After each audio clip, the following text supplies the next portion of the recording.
Questions and answers. Welcome to our May 5th live car shopping strategies. My name is Deshone. I'm known as Deshone the Auto Advisor. And over the next 60 to 90 minutes, I'm going to be sharing what we call the cars from home philosophy, the way you can shop, get bids, make your car buying simple, empower yourself, and guarantee that you did not leave any money on the table. We're going to talk about a lot of things you may not be familiar with. We're going to talk about things you have not heard before. We're going to tear back some mindsets that the car business has programmed in us for their profit.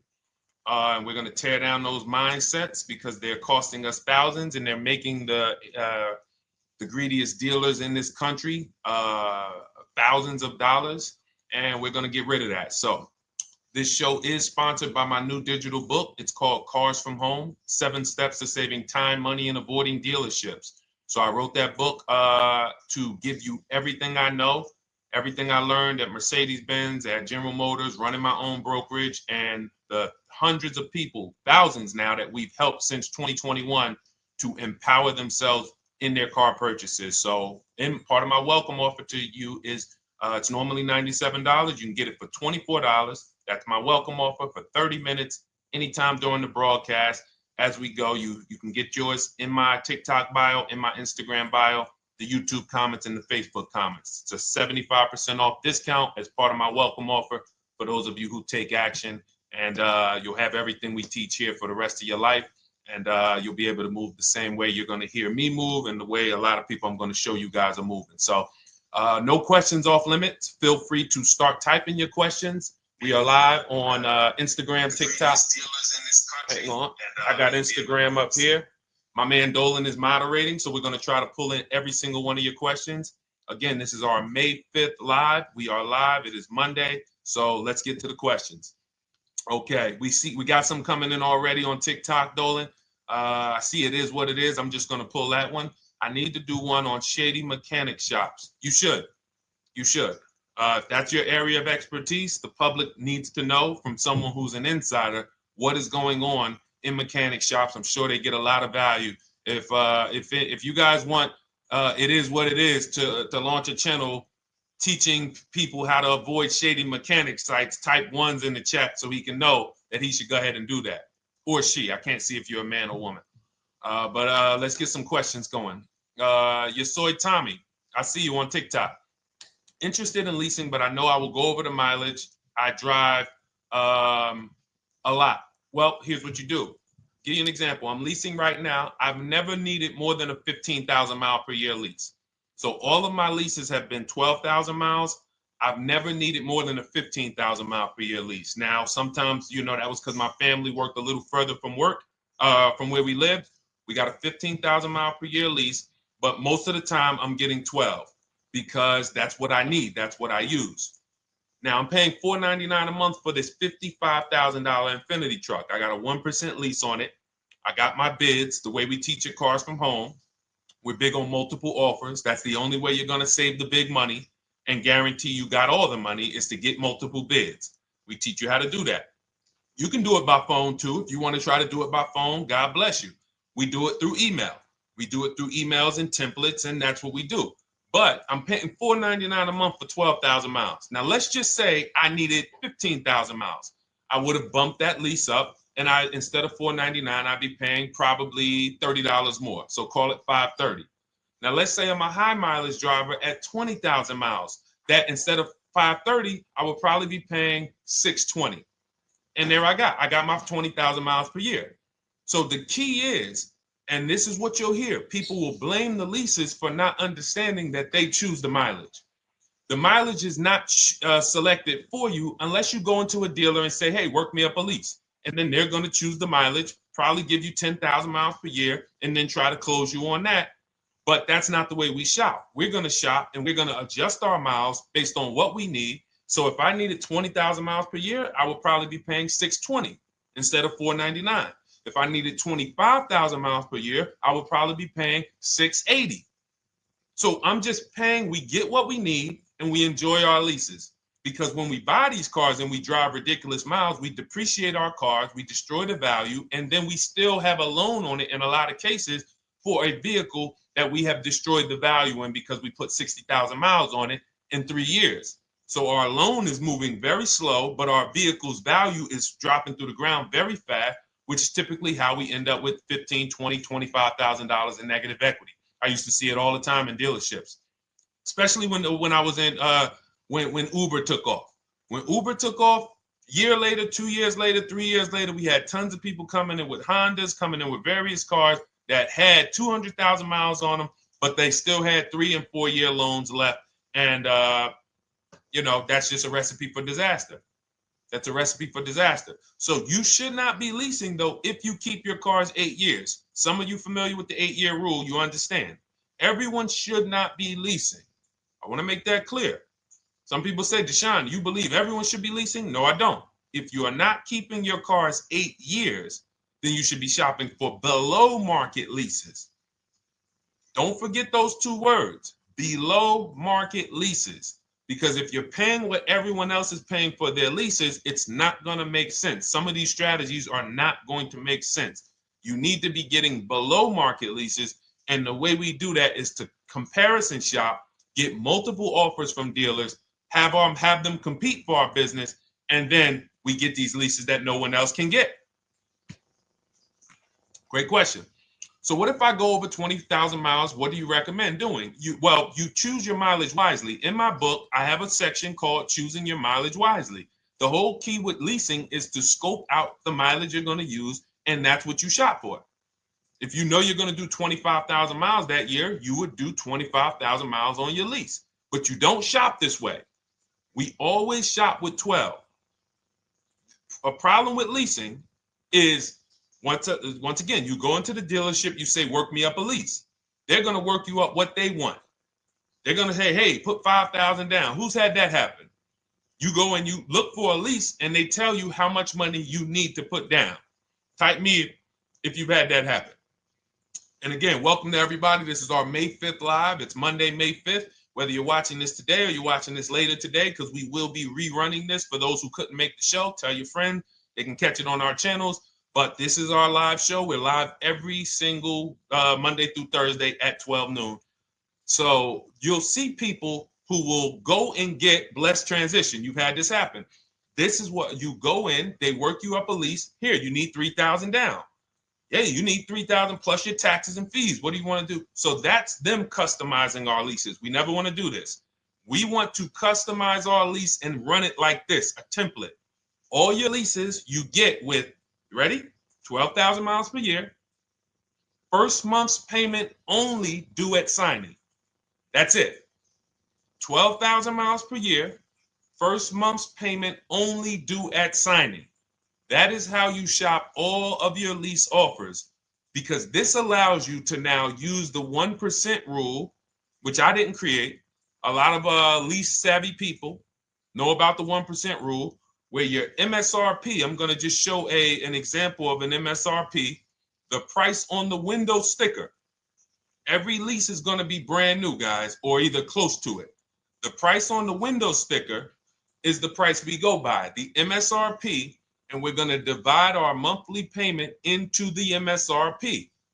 And once we get that, the number, that's going to tell us if we got a 1% lease, if we got a 1.5% lease, if we got a 1.8% lease. And what we did was I created the 1.5% rule to know we were overpaying for leases. You don't have value when you lease something over 1.5%. But let's keep it to the point. The point is you're shopping all your leases, first month's payment due at signing, 12,000 miles per year, and then you're using the 1% to 1.5% rule to gauge the value. Once you find your best offer, that's when you go and you say, can you please adjust the mileage down to 10,000 because that's all I need, or up to 15,000 or 18,000. You shop your offers with 12. You find your best offer concerning what value is, 1%, 1.2%, 1.4%. You lock that up, and then you tell them, show me what the payment will be with 20,000 miles per year or 15,000 miles per year. That's going to keep you from walking into these 80% dealers which are never going to give you a below market deal, when they drop their prices, they're never going to drop low enough to beat their competition. That's why their name of the game is them keeping you from checking their competition. And then you avoid these people, you find those deals, and then you adjust the mileage with that dealer. But choosing your mileage is very important with a lease. And that's why you should take 5 minutes, 10 minutes, tally up your lifestyle over the next 3 years, and you choose your mileage that you need. Great question. Let's go, Dolan. I'm getting married today. Congratulations to Ash on Facebook, everybody. Ash is getting married today. Congratulations. May God bless you with a healthy, lifelong marriage. Hallelujah. All right. Angel on YouTube says, can I lease for 36 months, then purchase to have a lower payment instead of buying at a higher payment?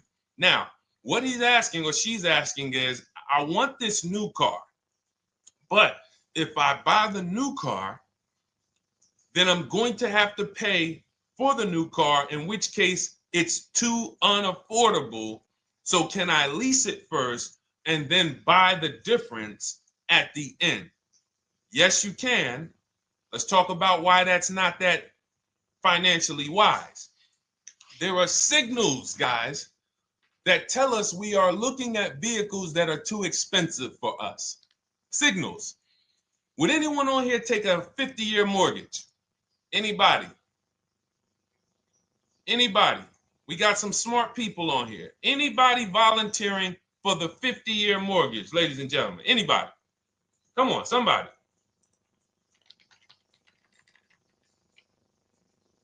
No, why not?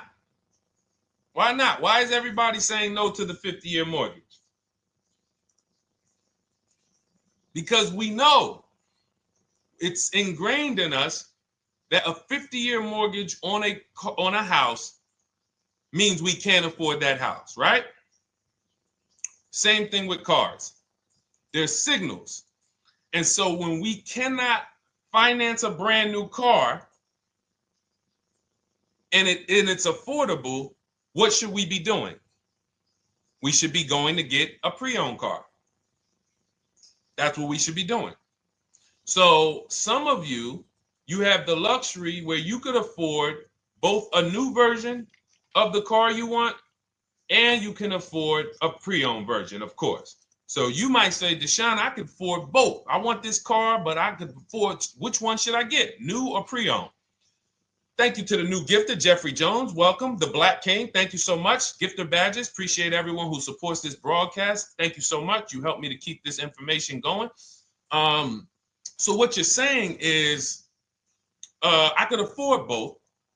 Which one should I get? In that case, it's a matter of your values. Do you want a brand new car? You want to treat yourself? You only get it every 10 years. So it's like, hey, I only get a new car every 10 years. I'm going to treat myself to a brand new one. Curtis Thomas, thank you for sharing. Or you might say, you know what? I want to go to value play. Even though I could afford a new one, I want to knock 20, 30, 40% off the price, and I want to get me a pre-owned version.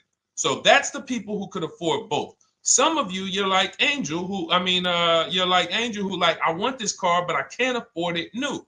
In which case you go pre-owned, because you don't want to you don't want to lease a car 3 years, even if you get a below market lease deal, great lease payment, turn around and buy the difference, because you're typically going to need a 5 or 6 year loan for the difference. Once you get that 5 or 6 year loan, you add that to your 3 years that you leased the car, and you got 8 to 9 years of payments on the exact same car. 8 to 9 years of payments on the same car. This does not make financial sense to pay that long on a car. This is, you can't reach the reward stage where the car is paid off and you're putting money to the side for maintenance and repairs. You know, you got a paid off car, because the goal with purchasing is to get to that long-term ownership where the car is paid off. I don't owe anything on it. You know, I got a couple $100 I put to the side for maintenance and upkeep, but that's all. That car is paid off. I can keep that thing for 15 years. I can pass it down to my son, my daughter. We got an extra car in the family. That is the value of purchasing. So if you have a payment for 8 years on a car, you don't get to that stage. So that's why before I would ever recommend someone lease and then purchase the balance, I would recommend someone purchase a quality pre-owned car and get it at a below market price. Okay, does that make sense? Okay, everything that we're talking about, guys, is in my new digital book. It's called Cars from Home, 7 Steps to Saving Time, Money, and Avoiding Dealerships. Has everything we teach, because the name of the game is learning how to structure your deals. When should I lease? When should I purchase? And then once you have your structure, getting bids on everything to make sure you don't leave any money on the table. When you get bids on everything, you're never going to lose any money on your trade-in, because you didn't just get one offer on your trade-in, you got bids. You're never going to overpay for your interest rate, because you didn't get one offer on your loan, you got bids. You're never going to overpay for the new car or the used car you're buying, because you didn't get one offer on it, you got bids. And that empowers you to control the transaction. That is what we teach. That's in my new digital book, step by step. You can get your copy for 75% off, normally $97, but it's part of our welcome offer for 30 minutes. You got it in my TikTok bio, Instagram bio, YouTube comments, or the Facebook comments for $24. Okay, enjoy it, use it. All right, let's keep it going. I need to buy a car. I want to know how to buy the advertised new the new SUV vehicle for under $10,000 or even under $20,000. I don't really understand the question. Let me read it again. I need to buy a car, and I want to know how to buy the advertised new vehicle for under $10,000 or even under $20,000. Are you saying that's the discount you're looking for, or are you saying that is my budget? Please let me know. I don't quite understand. Go ahead to the next one, Dolan.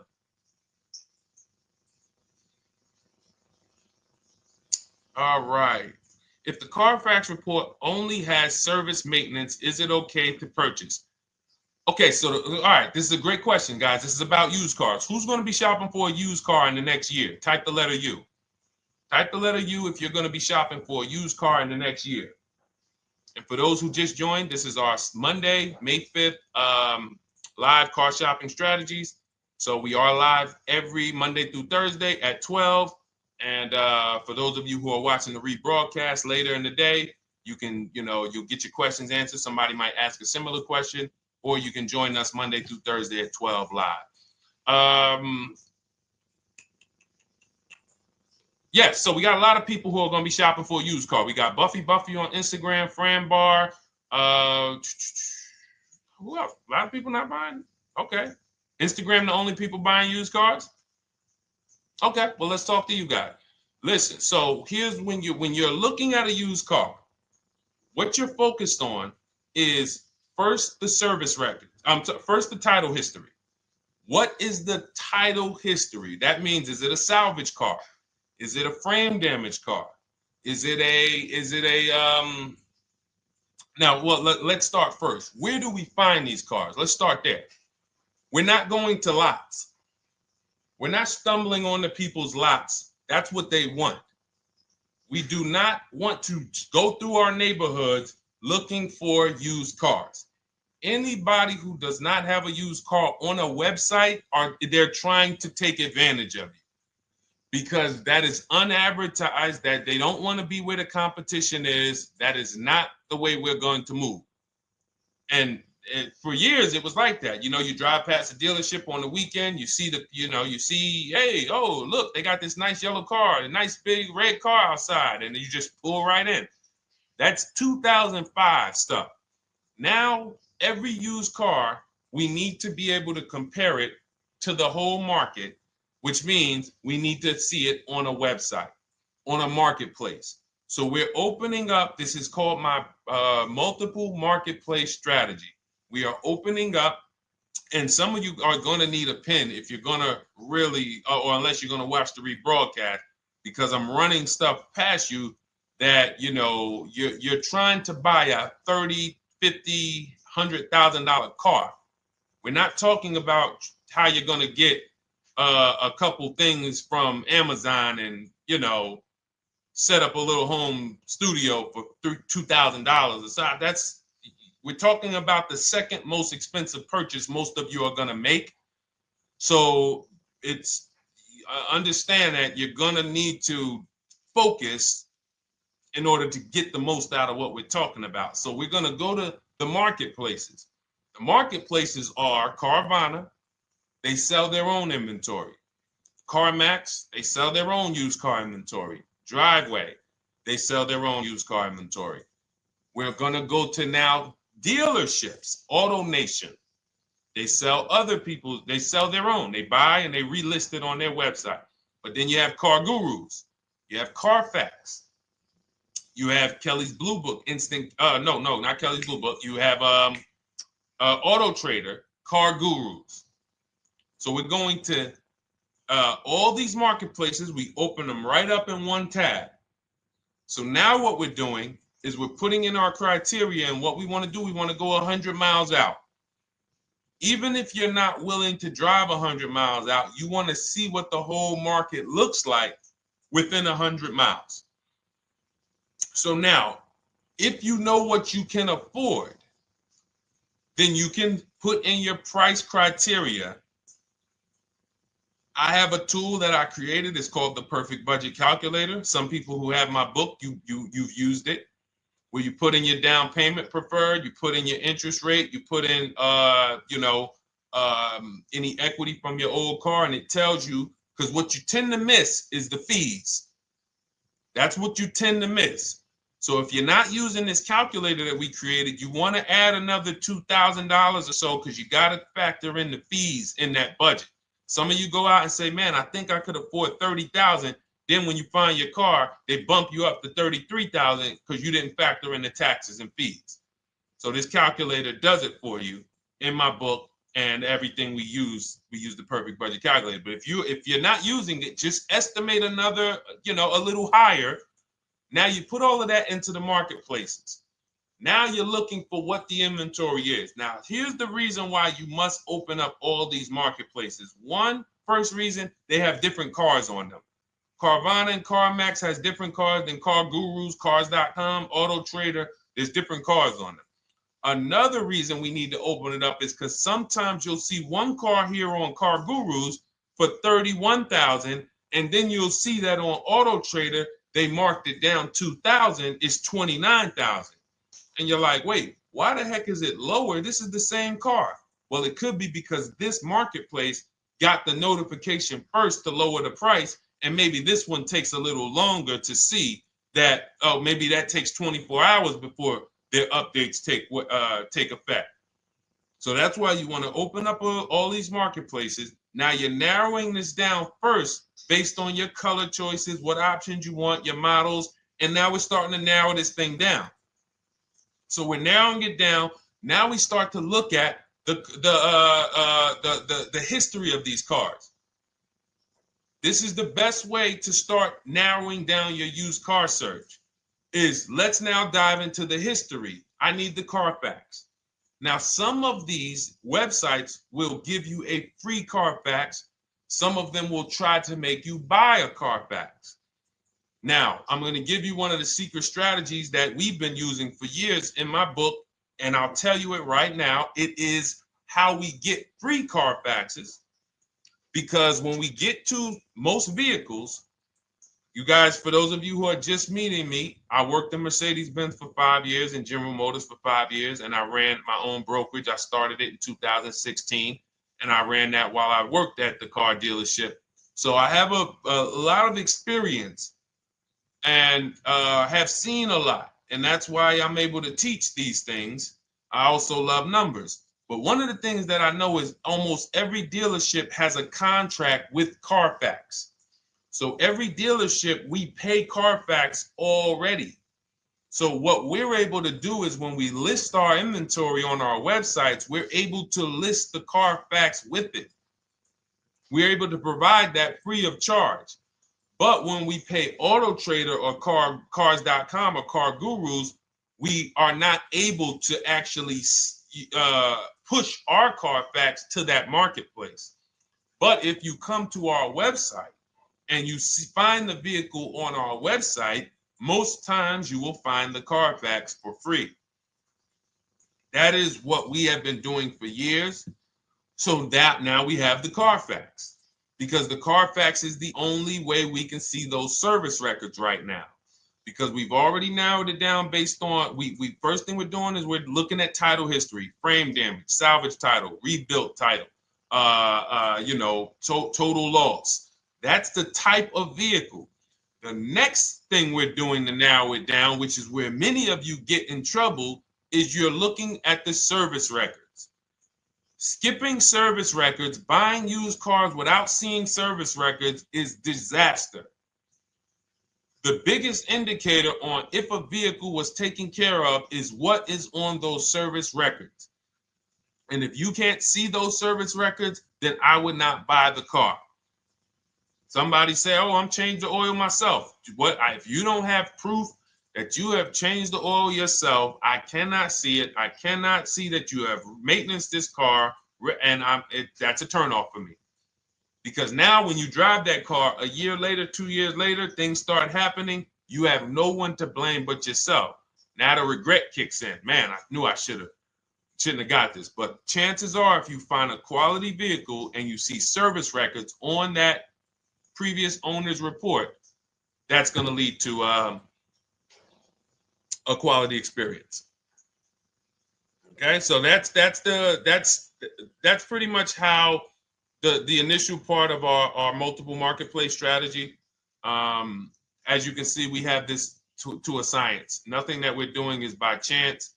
Nothing we're doing is on a whim. That is it. But let's go to some more questions. And I think the biggest thing I want everyone to understand so far is that we don't wing anything in this process. There's nothing, everything that I'm teaching you is going to be out of our systems. Now, some of you have different learning styles. So let's address this. Again, welcome to our May 5th, Monday, May 5th live. We're live Monday through Thursdays at 12 noon. And we rebroadcast this for those who couldn't make it. You can share this with your family. Tell them, hey, visit Deshone the Auto Advisor's channel. He did a great show earlier. He answered some questions that everyone had. You can watch the broadcast all through the rest of the day. Now, but we're live every week, but we're live right now. So now the biggest, some of your learning style is different. What we teach is we have the ultimate do-it-yourself guide. This book is rated 5 stars. Thank you to everyone who's rated it on Goodreads. Just pull it up right here. For those of you who are actually on Instagram or YouTube, TikTok, you won't be able to see this right now. But the book is rated 5 stars. We appreciate you. And this is the ultimate do-it-yourself guide, whether you're new cars, used cars, leases, bad credit, how to make banks bid for your financing, high mileage driving. It's all in there, step by step. And it's a digital book, so you don't have to wait for it. As soon as you get and hopefully you get there before the 30 minutes, so you get your copy for the $24 instead of the $97. That's our welcome offer. But that's your do-it-yourself guide. Some of you, you're a do-it-with-you person, and that's Shop with Deshone. You like videos instead of reading. You want coaching. You want support. You want a community. We have 1,600 people in our Facebook group. That's our Shop with Deshone. We've had 2,200, almost 2,300 people come before you. When you see me share people like Zafrina and like Melissa and Sheree, Ken, all of these people who are, they're showing their car deals that they got. Look, took me about 30 days. He went through, past Friday, locked down 2 vehicles, 2 Yukon 2025. Said he dropped sold the BMW. They dropped the price down to 70 grand. So they took off like 5,200 for him. These are all people who are in the Shop with Deshone. Their learning style is they preferred videos. They preferred, coaching with me. But again, it's the same information. So I want to be clear. It's just your learning style. So if you are like Deshone, give me the blueprint and I will run this thing. That you're going to be like the people who send, like Marie. Marie just wanted to let you know she got our book. Using the book, I saved over $13,000 off MSRP. Now, here's where the feelings get hurt. And this is not my intention. But some of you have these same vehicles that you're going to see me sharing that our people get. And when you see what they paid for them and what they're getting off of them, you're going to see, wow, I did not get that. I did not get that type of discount. So all of you who have this 2025 GLC coupe fully loaded, she said they took $13,000 off MSRP. She got her bids from home, got my payment to be hundreds lower per month, maintenance included, no money down. We are masters at no money down deals. You should not be putting money into these cars unless you intend to keep them for 10 years and you got a great price already. You got a huge discount already. You should not be putting money into these cars. I have never done more than $1,500 out of my pocket for any lease. And when my car that I bought, I put money down on that because I bought it to keep it. But everything else, we are shopping with no money down. So you're going to see that a lot. So again, depending on your learning style, you can head to my bios and to the comment sections, open the Cars from Home Toolkit, Shop with Deshone might be right for you. I don't care how you get the information as long as you are saving the money. I don't care. If you could do it with a $24 book, do it with the book. I would rather you say, man, this guy Deshone helped me. I bought his book. I got it on the sale because he did the welcome offer for $24. And man, I done got 4, 5, 6 cars using this thing. And all I paid was $24. Congratulations. I will celebrate that. I wish that for everyone, but that's not everyone's learning style. So, okay, Dolan, let's keep it going. I'm sure we got a lot more questions coming in. Molly from Facebook, great to see you. Needed to be here. Well, I'm glad. I just ordered a new vehicle last week, expected to arrive in 3 months. I need a breakdown of how to get out if the options they want, get out of the options they want to the MSRP. Well, first of all, what you want to do is you want to get bids now. You do not want to wait. For those of you, she's ordered a car. She's scheduled to be here in 3 months, and she has not locked in her pricing. Now, the reason when we order a car, we are always getting our bids first because the closer your car comes to arrival, the less leverage you have. They know once that car comes in there, she's been waiting for 3 months. She is not going to want to walk away from this car. She is not going to want to do this all over again. And they're going to probably take a shot and say, or if you look for a discount at that point, you probably are going to be like, no, I'm sorry, we can't give it to you. So what we're going to do is we have to now send that request out. Now, there's 2 ways for you guys to do this, whether you're leasing or purchasing new cars. 2 ways for you to do this. You can do it your way, which is calling around.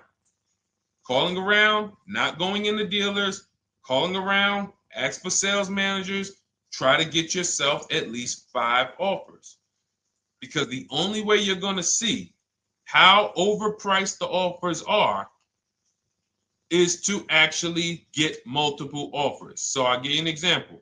I'm showing you guys on the screen what a market report looks like.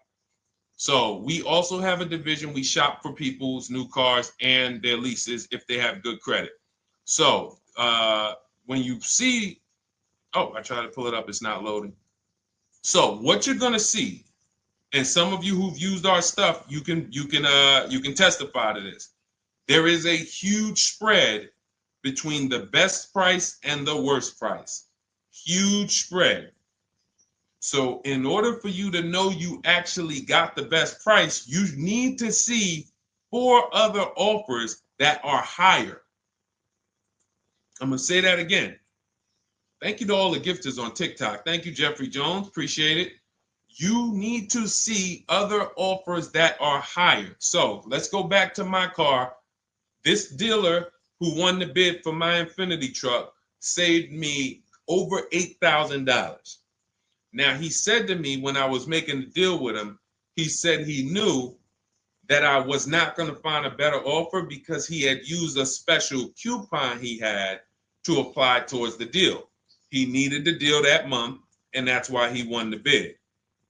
So he's able to take off $8,000. If I was purchasing, I would have got $8,000 off the price.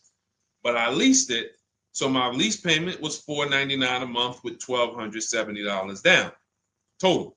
And $1,270, $499 of that was my first payment.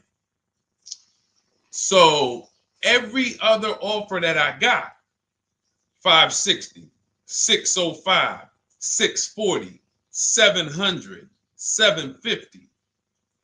That's how you know you did it right. If you don't have a bunch of the 80%, we call them. This is the 80%. Some of you've heard me say we don't negotiate with dealers with fake fees. It's a losing battle because even when they take off all the fees, they're still super high. I'm going back and forth by email. So if you're using what we teach, you're taking minutes out of your day. You're going back and forth with email. We close deals in 60 to 90 minutes. I'm not inviting anyone to car college. 60 to 90 minutes of emails back and forth. Next thing you know, we're closing a deal. But you're going to see, even after back and forth and telling the dealers through email, you can do it by phone. Hey, I'm shopping other dealers. Please make me your best offer. I have all the templates written. So when you're using our stuff, you don't even have to wonder what you're going to say. You just copy and paste our template. But even after that, you're going to see, wait, these people are still giving me super high prices, even though I told them I'm shopping, even though I told them I'm serious, I could buy the car right now, even though I gave them every single thing I need to give them to get an offer, they're still $150 a month higher than my best offer. That's going to prove to you that they are the 80%. They are not coming down. When they say this is our best deal to their customers walking inside, they're not lying. It is their best deal. It is not the best deal. It is their best deal. Their competition's best deal will blow their best deal away. And the only way you do that is by getting bids.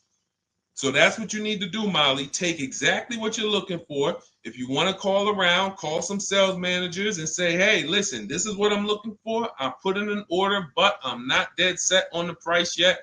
Haven't really gotten, I want someone to lock in a price for me. And hopefully you're purchasing, because if you're leasing, it's tough, because once that lease comes in, you do not know what the lease program is going to be.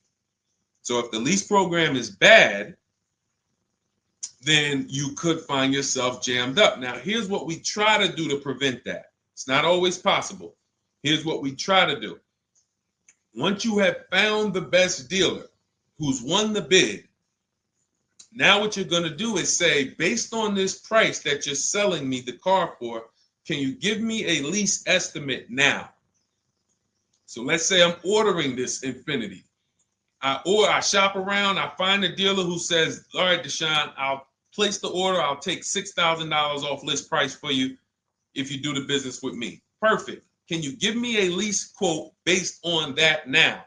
I know this is not the vehicle. My vehicle's coming, but can I get some type of an estimate of what it would be? And then I look at that, and if it's affordable, now I place my order. But I'm not placing an order for a lease blind, not knowing what my payment's going to be when that car gets here. Okay? Does that make sense?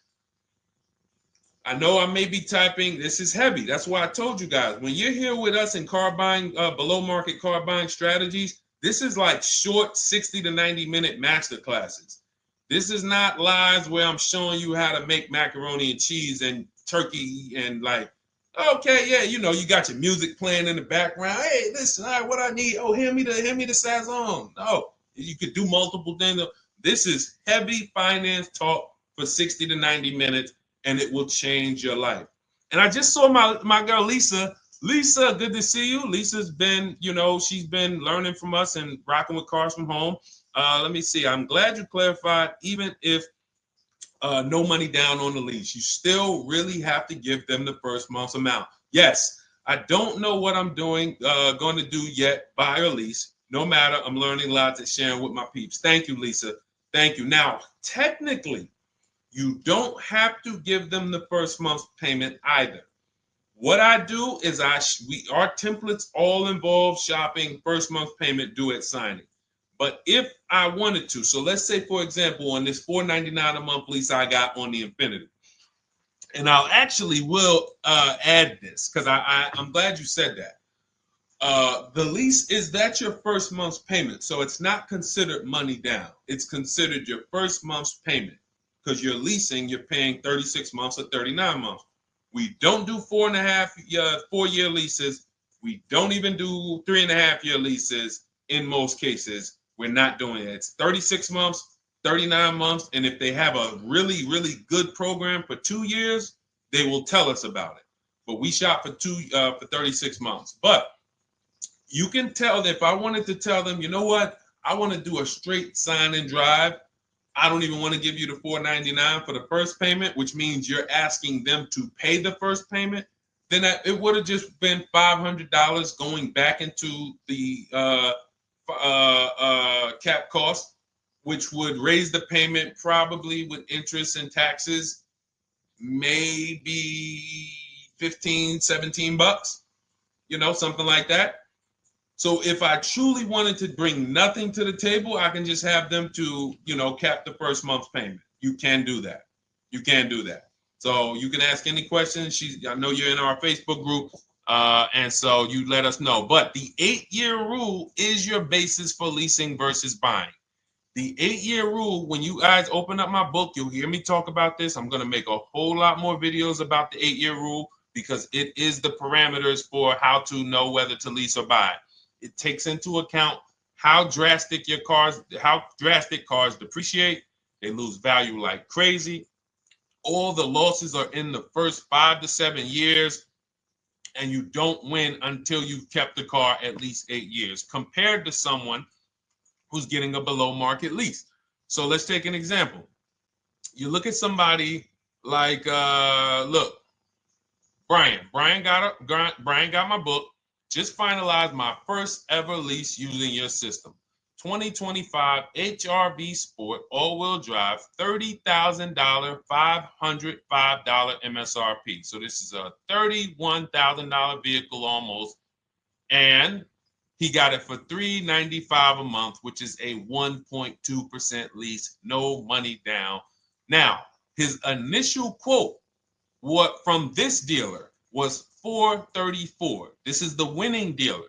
But in my book and in our systems, we have a counter offer calculator where we put all the offers we get into the calculator, and then it calculates the best offer and it tells us what to counter. So his initial quote was $434. He countered with the calculator and ended up closing his deal at $395. So these are the people that, for all of you who you're like, wow, are there any cars out there with a $300 payment anymore? Well, if you're buying a car, you are buying it at a $300 payment. You could only spend, who knows, every $5,000 on a vehicle is about how much per month? Every $5,000. When you're looking at a car, every $5,000 on a 5-year loan, which is what you should be defaulting to, is about how much per month. Thank you, Nikki. Nikki got a #1 gifter badge. And I don't really know what all of that stuff means, but I definitely appreciate it. The Black King, thank you so much. I just know it means you guys support the show. So I appreciate it. So who knows? Every Nucci Graham is and I wanna Nucci Graham will address you next, because as soon as you get your book, on the thank you page it says, "Thank you for your purchase. Click below to open your book." So we'll address that shortly. But okay, thank you, Lisa. Yes, every $5,000, and Nikki, $100. So this keeps you in the safe zone. When you are looking for how much loan I'm going to take, you are looking and saying, every $5,000 is going to cost me roughly $100 per month. So if I want to spend $400, then my loan needs to be about $20,000, which means I'm looking at this car. If I'm going to buy it for $23,000 plus fees, and I want to be at $400, I'm going to have to come up with some more money down, because I need to get my payment here. I need a $20,000 loan. I'm not going to go in looking at a $20,000 car and thinking, man, can they get me to $250 a month on this? No money down, because the math doesn't make sense. Because the only way they can get you to that is to put you in a 7 or 8 or 9 year loan, which is a horrible deal. And they've done it to a lot of people, because you go in and you just say, get me to this monthly payment. And they're like, well, you didn't say how long. You come in later, hey, man, my loan is set. I remember, man, a guy called me, and this is, unfortunately, people are not trained to look at how long their loan is. Early in my career, I think I was still with General Motors, and a guy came in and he had some vehicle, And he was like, D, could you look at this, man, and tell me, because I don't, I'm trying to get out this thing, man. They telling me I can't get out of it now. That's a recipe. You bury yourself when you make these types of moves. They're saying I can't get out. I looked at his contract. It was a 96-month loan. 96-month loan. So he's in a 96-month loan at a high payment. He's going nowhere. And what it came from is him going in and saying, hey, get me to this payment. My payment's affordable, but how long is the payment? That determines what you're paying for the car. So when we say, yo, are there $300 payments out there? I'm showing you. Leasing, there's cars you can drive 30,000 miles, $30,000 cars, beautiful vehicles, payments in the threes when you're shopping and getting bids, and you're finding vehicles with great lease deals. At the same time, on a pre-owned car, that's only going to get you under 20 grand, between 15 and 20 grand. So it's about getting the most for your money. And getting the most for your money, you must take into account the 8-year rule. If I'm not keeping a car 8 years, I should be shopping for a below market lease. I'm not tying up any of my money in this car because I'm not keeping it long enough to have all of that money benefit me. Does that make sense? Type ones if that makes sense. Type dollar signs if that makes sense, because this is about money. If I'm not keeping the car 8 years, then all the money I'm going to tie up in the car to pay for it, to pay off the loan, to do the maintenance, to change the tires, to change the brakes, to change the oil, to change the brake fluid, the transmission, all of the money I'm putting in that car, just normal maintenance. I didn't say anything broke. Normal maintenance over 7 years. I'm not going to keep the car long enough to have that make sense. Whereas had I leased, I'm just below market leases. I'm just literally paying cents on the dollar, changing my oil. Most of the times I'm out the car before I need brakes, unless some of you are driving 15,000 mile a year leases, and then sometimes you will replace the brake, but it still does not compare to the cost of purchasing. And throughout the show, I'm gonna show a lot more lease deals and a lot more discounts. But the reason why I show you guys the lease deals is because the money doesn't lie. Unless you're just hell bent on paying more, the money does not lie. You can't compare when I was, I'm driving $40,000 cars. My payments have a 3 in front of them. And my friends are driving $20,000 cars and their payments have a 3 in front of them. And those cars are used, need maintenance, warranties done ran out after 4 years. I'm over here driving brand new cars, problem free, and they're paying the same amount or more than me, and they're driving inferior products. And then once they really get tired of the car, they go ahead and they trade it in and they start the process all over again. So it's bad financial advice that the car business never trained on, and they just love for people to be ignorant. But we're not going to be ignorant here. All right, Dolan, let's keep it going. By the way, all of you who just joined, this is our Monday, May 5th live. We are live every Monday through Thursday at noon. So for those of you who may be watching the rebroadcast, we rebroadcast the show all through the day. So for those who missed the show, you can either, or some of you want to tell your friends, oh, hey, you're shopping for a car, go watch this show. And we'll rebroadcast this show all through the day. And we rebroadcast all the episodes through the weekend. So for those of you who didn't have time, you're like, man, I want to catch up on all the shows, all the questions that were asked. We'll rebroadcast those through the weekend. But we are live every Monday through Thursday between 12 and usually 1:30. You can have your friends and family tap in. You can bring your questions, and we try to get to as many as we can. All right, Dolan, let's keep it moving. Let's get to some more. What are the companies for loans? Well, there's a lot of them. First thing you want to do is, so we teach something called the bank bidding war. This is a question, because here's my question to you guys. Where do you get your car loans from? Here's my question to you. And I'm going to tell you how we should change the answer, because I know what some of your answers are going to be. Where do you get your car loan from? Some of you are going to say my bank. Some of you are going to say the credit union. Some of you are going to say the dealership. But all of those are not the answers we want to go with anymore. Here's the answer. You got it, Nikki. I love Nikki. Whoever gives me the best rate. That is going to be the answer moving forward. If you're using what we're teaching, that's your answer. Whoever gives me the best rate. What, in other words, whoever wins the bid.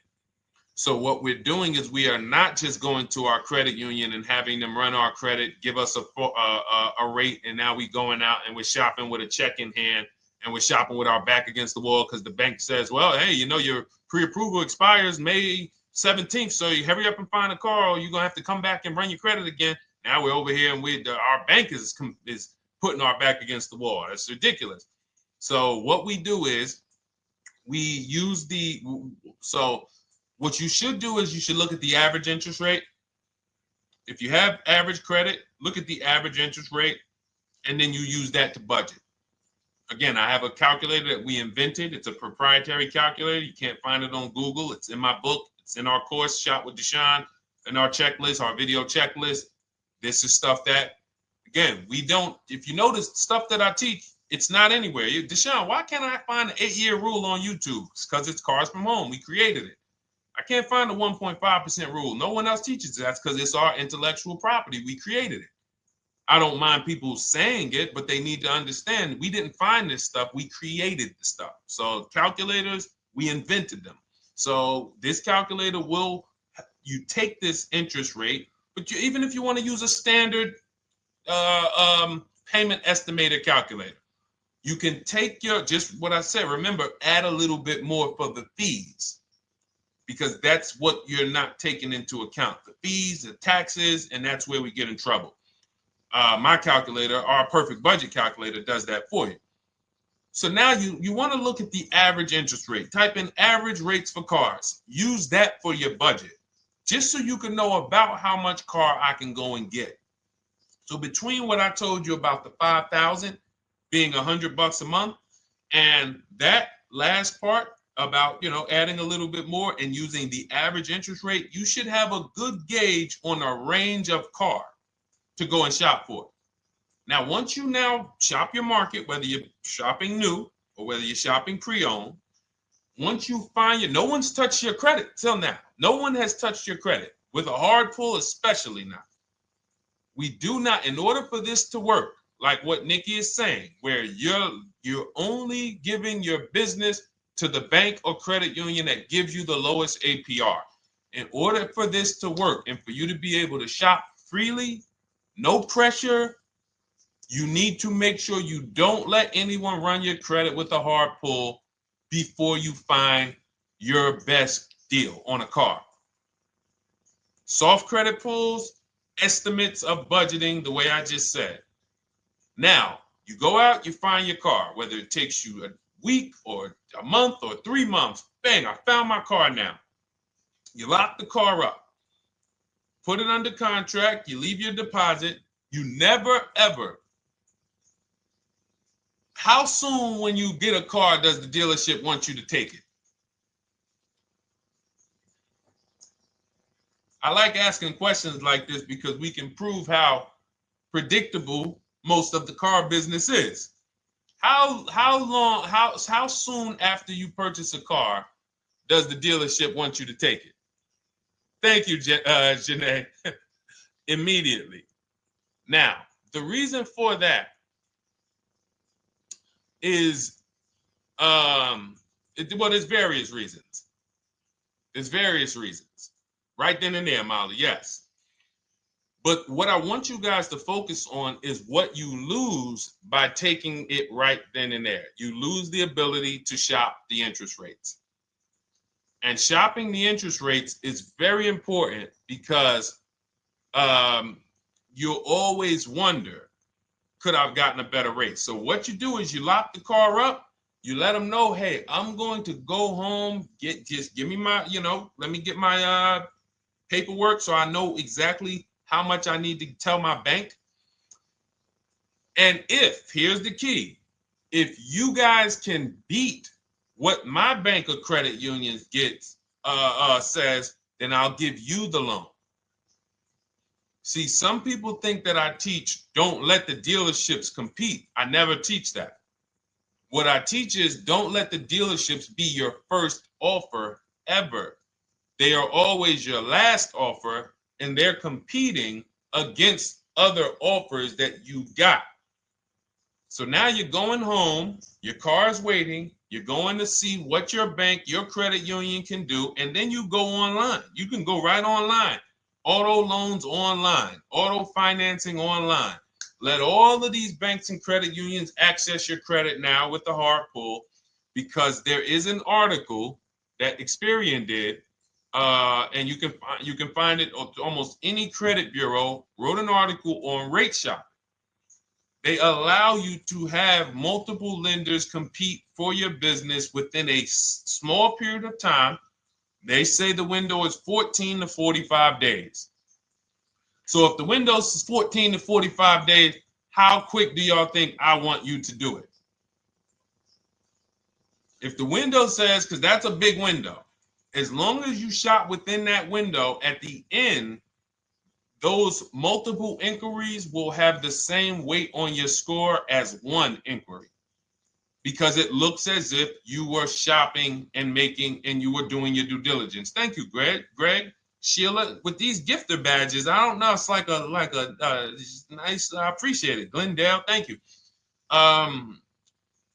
So with these, when these banks are competing, what you're trying to do is say, everyone here on my end, we call this the bank bidding war. This is round two. Round two is you are bringing your car home. You are at home. You're going online. You're calling your bank. You're calling your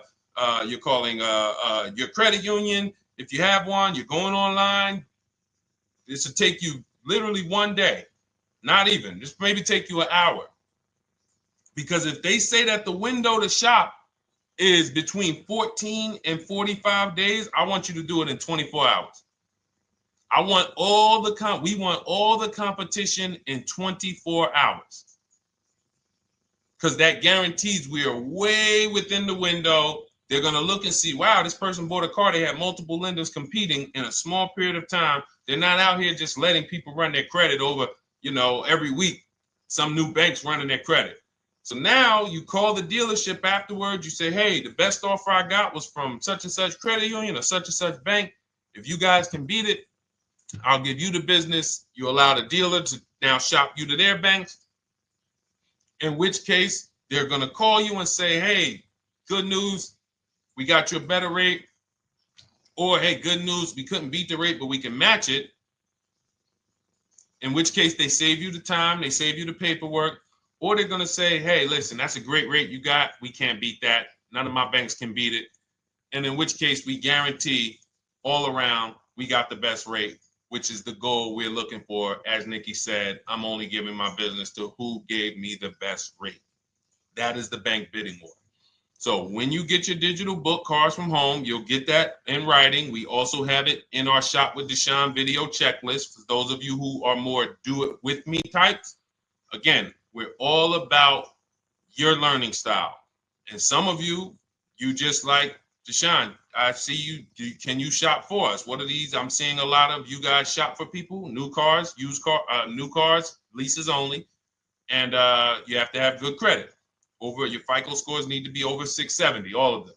But if you don't, again, same result. We've been helping people get these results since 2021. And again, I am all about speed. These are short videos. The book is boom, action steps, action, action, action, action. I'm not trying to teach you everything about cars. I'm trying to walk you through a path, a 7-step path to get to the result you want all the time. Okay, I'm not taking you to car college. You're not going into the car business. You just need to know how to get the best deal. And that's what it's about, step by step.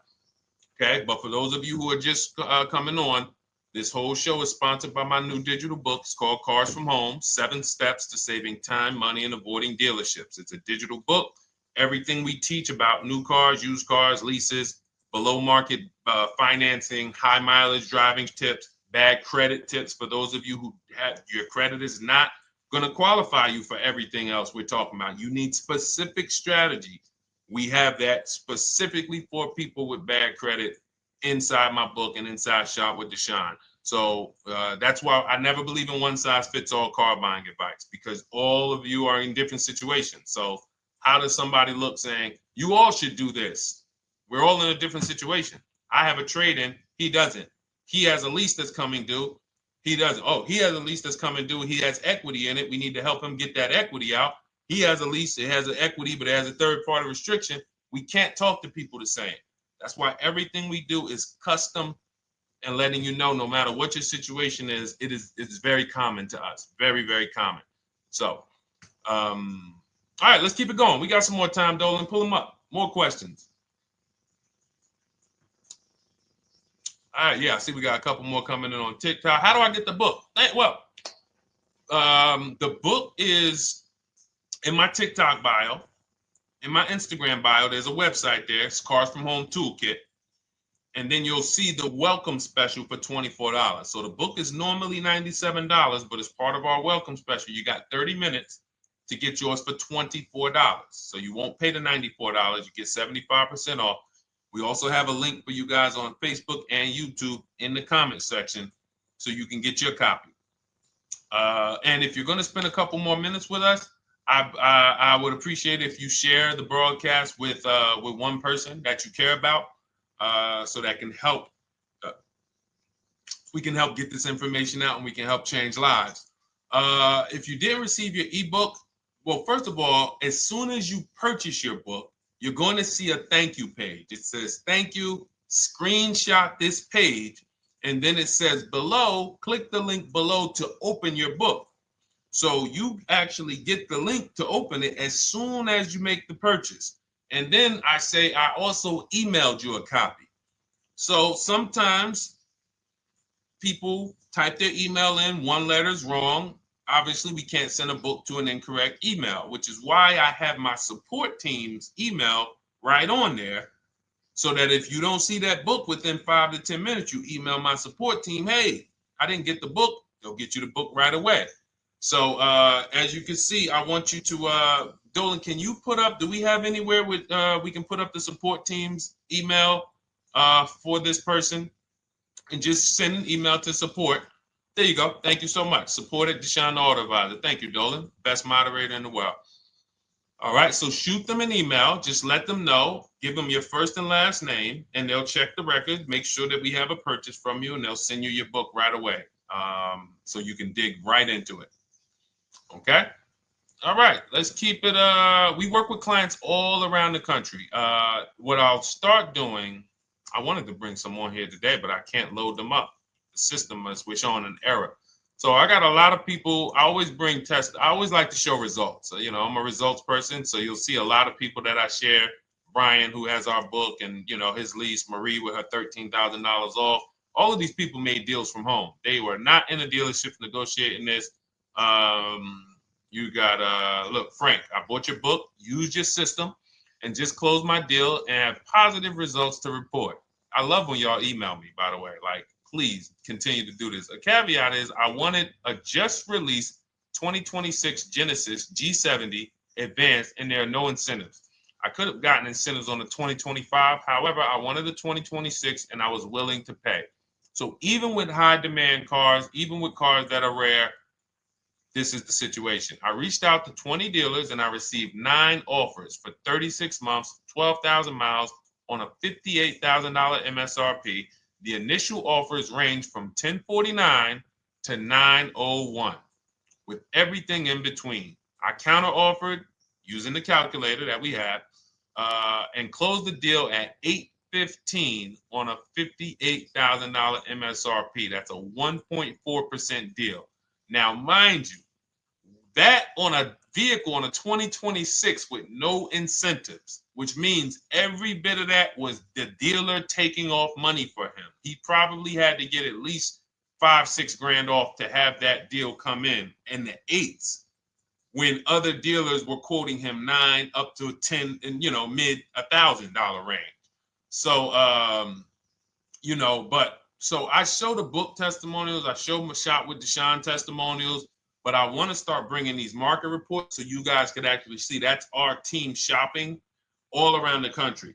And that allows us to stay, we're able to just stay on top of the market, like from state to state. It proves like this stuff is not, oh, if you're in New Jersey, the deals are better. Yeah, if you're in Florida, the deals are better. If it's California, we don't have deals out here. All of this stuff is not true.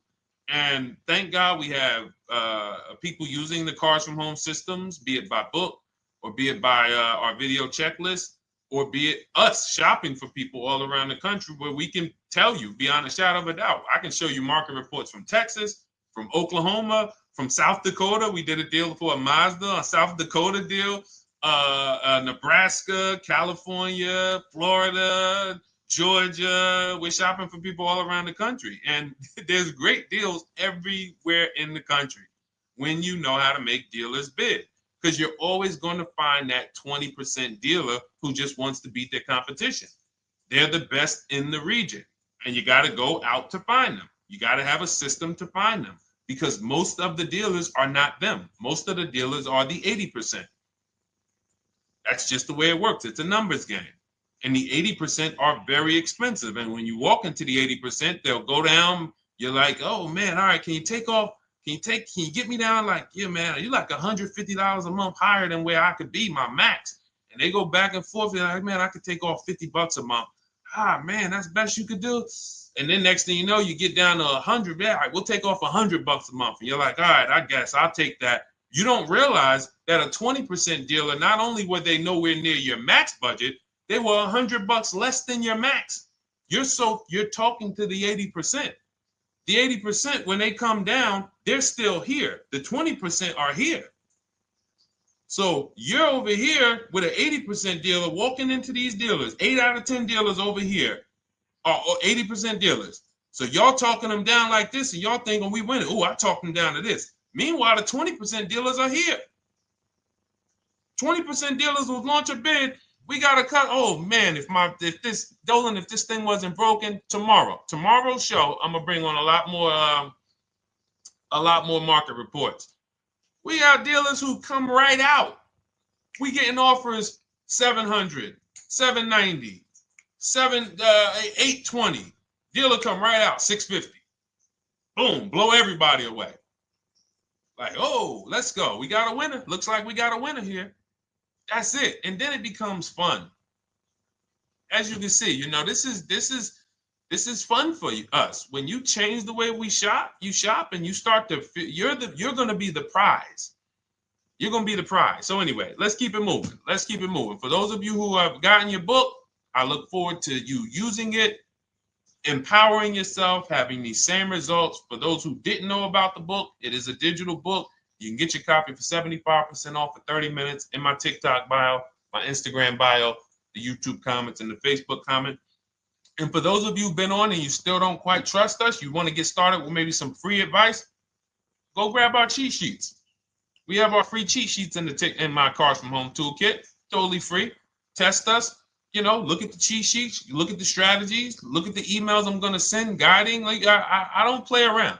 So if you want to just say, test out, let me hear some free advice, start with our cheat sheets. All right.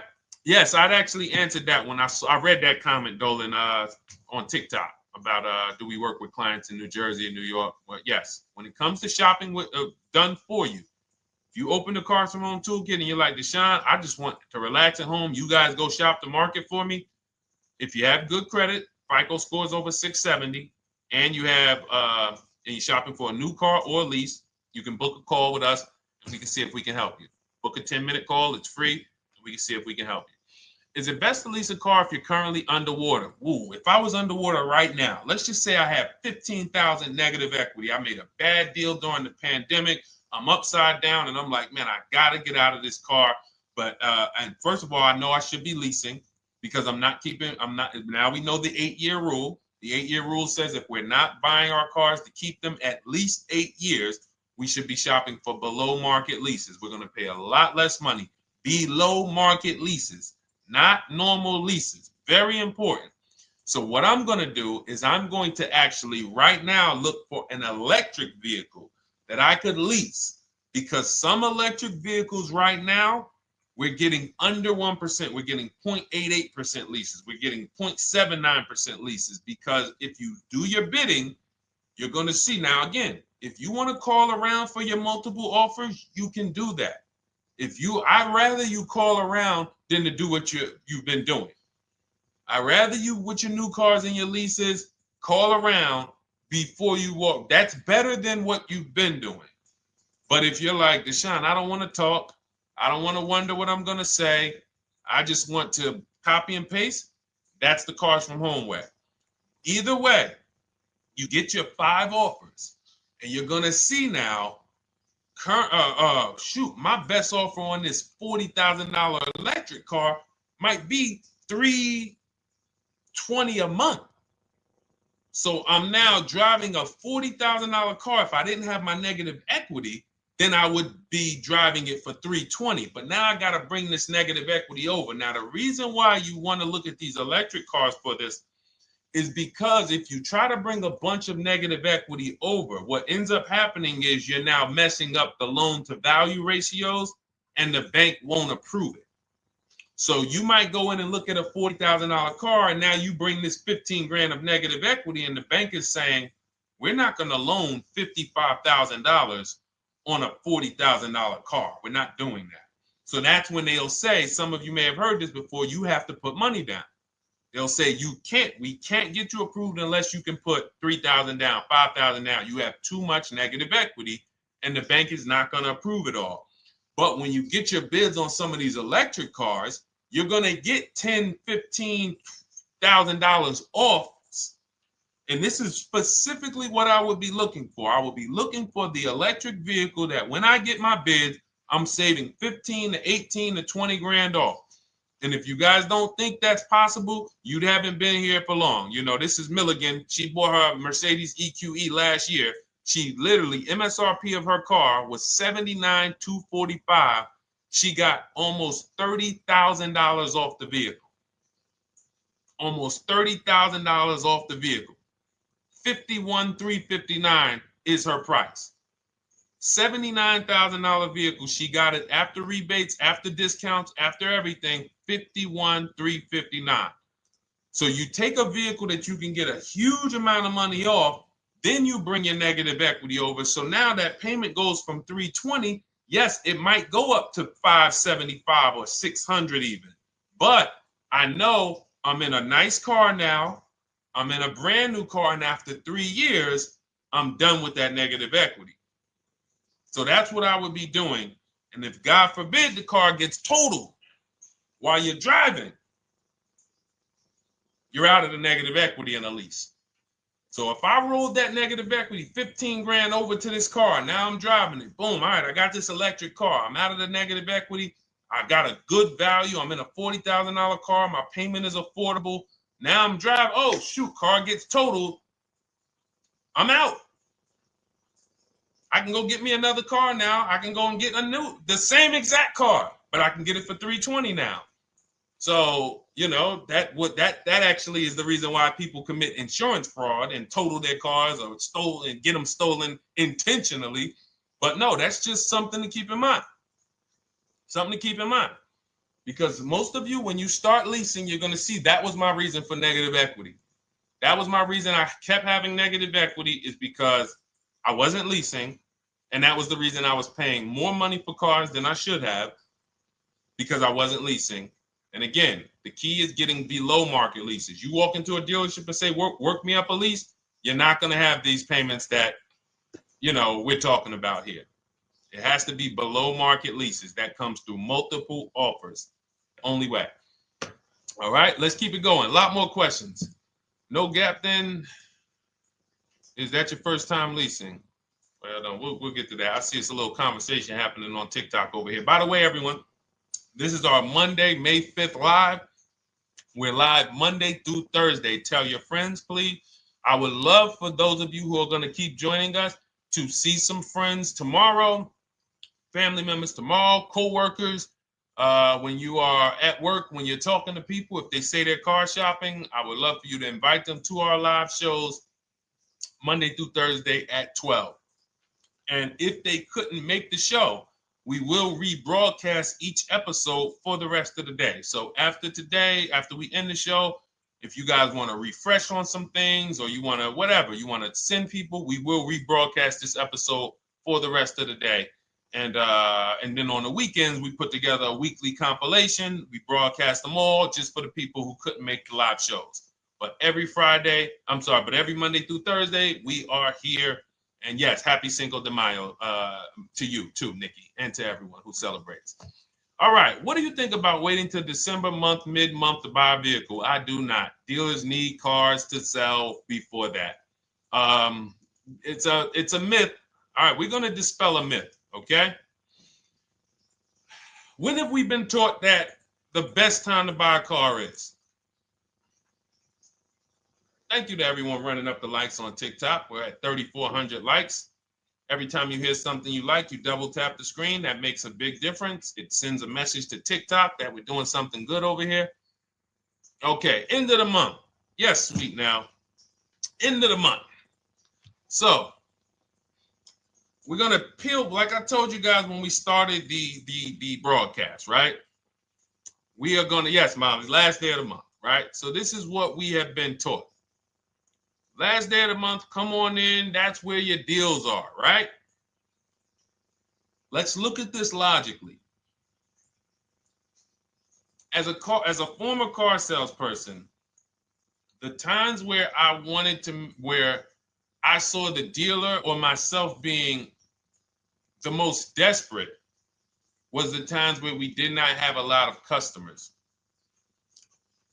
Sometimes you look up, it's the 10th of the month. They call us into a sales meeting. They say, hey, guys, we got to sell 200 new cars this month. We are only at 40. We are way behind. We are tracking way behind. Call anyone you know who's a real customer. We are entertaining every reasonable offer. Now, you've been taught there's a group of people that we know are coming at the end of the month. There's a group of people that we know that last weekend they're going to rush. But there's no desperation there from us because we know they're coming. So we look and say, I'm much more desperate at various times throughout the month than I will be at the end of the month. Because think about it. Every time you go into the dealership at the end of the month, is it dead or busy? You go into the dealership most of the time at the end of the month, is it dead or busy?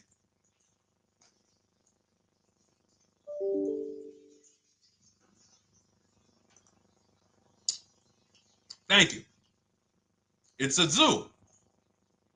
It's a zoo. Customers everywhere. That means all the car salesmen are not worried about making a deal. In fact, they're looking at you and saying, hey, Molly, thank you. Listen, I know the payment's $780 a month. I know you said you wanted to be at $499, but we've been going back and forth. Can you work your way up, get closer to the $780? Because they know now we can take a shot. Because we have some other customers behind you, Molly. Did you see the people walking out? These people just walked out. They're mad. We don't have enough salesmen here. We got people waiting 40 minutes to speak with somebody. Do you think you're getting the best deal when that's the energy?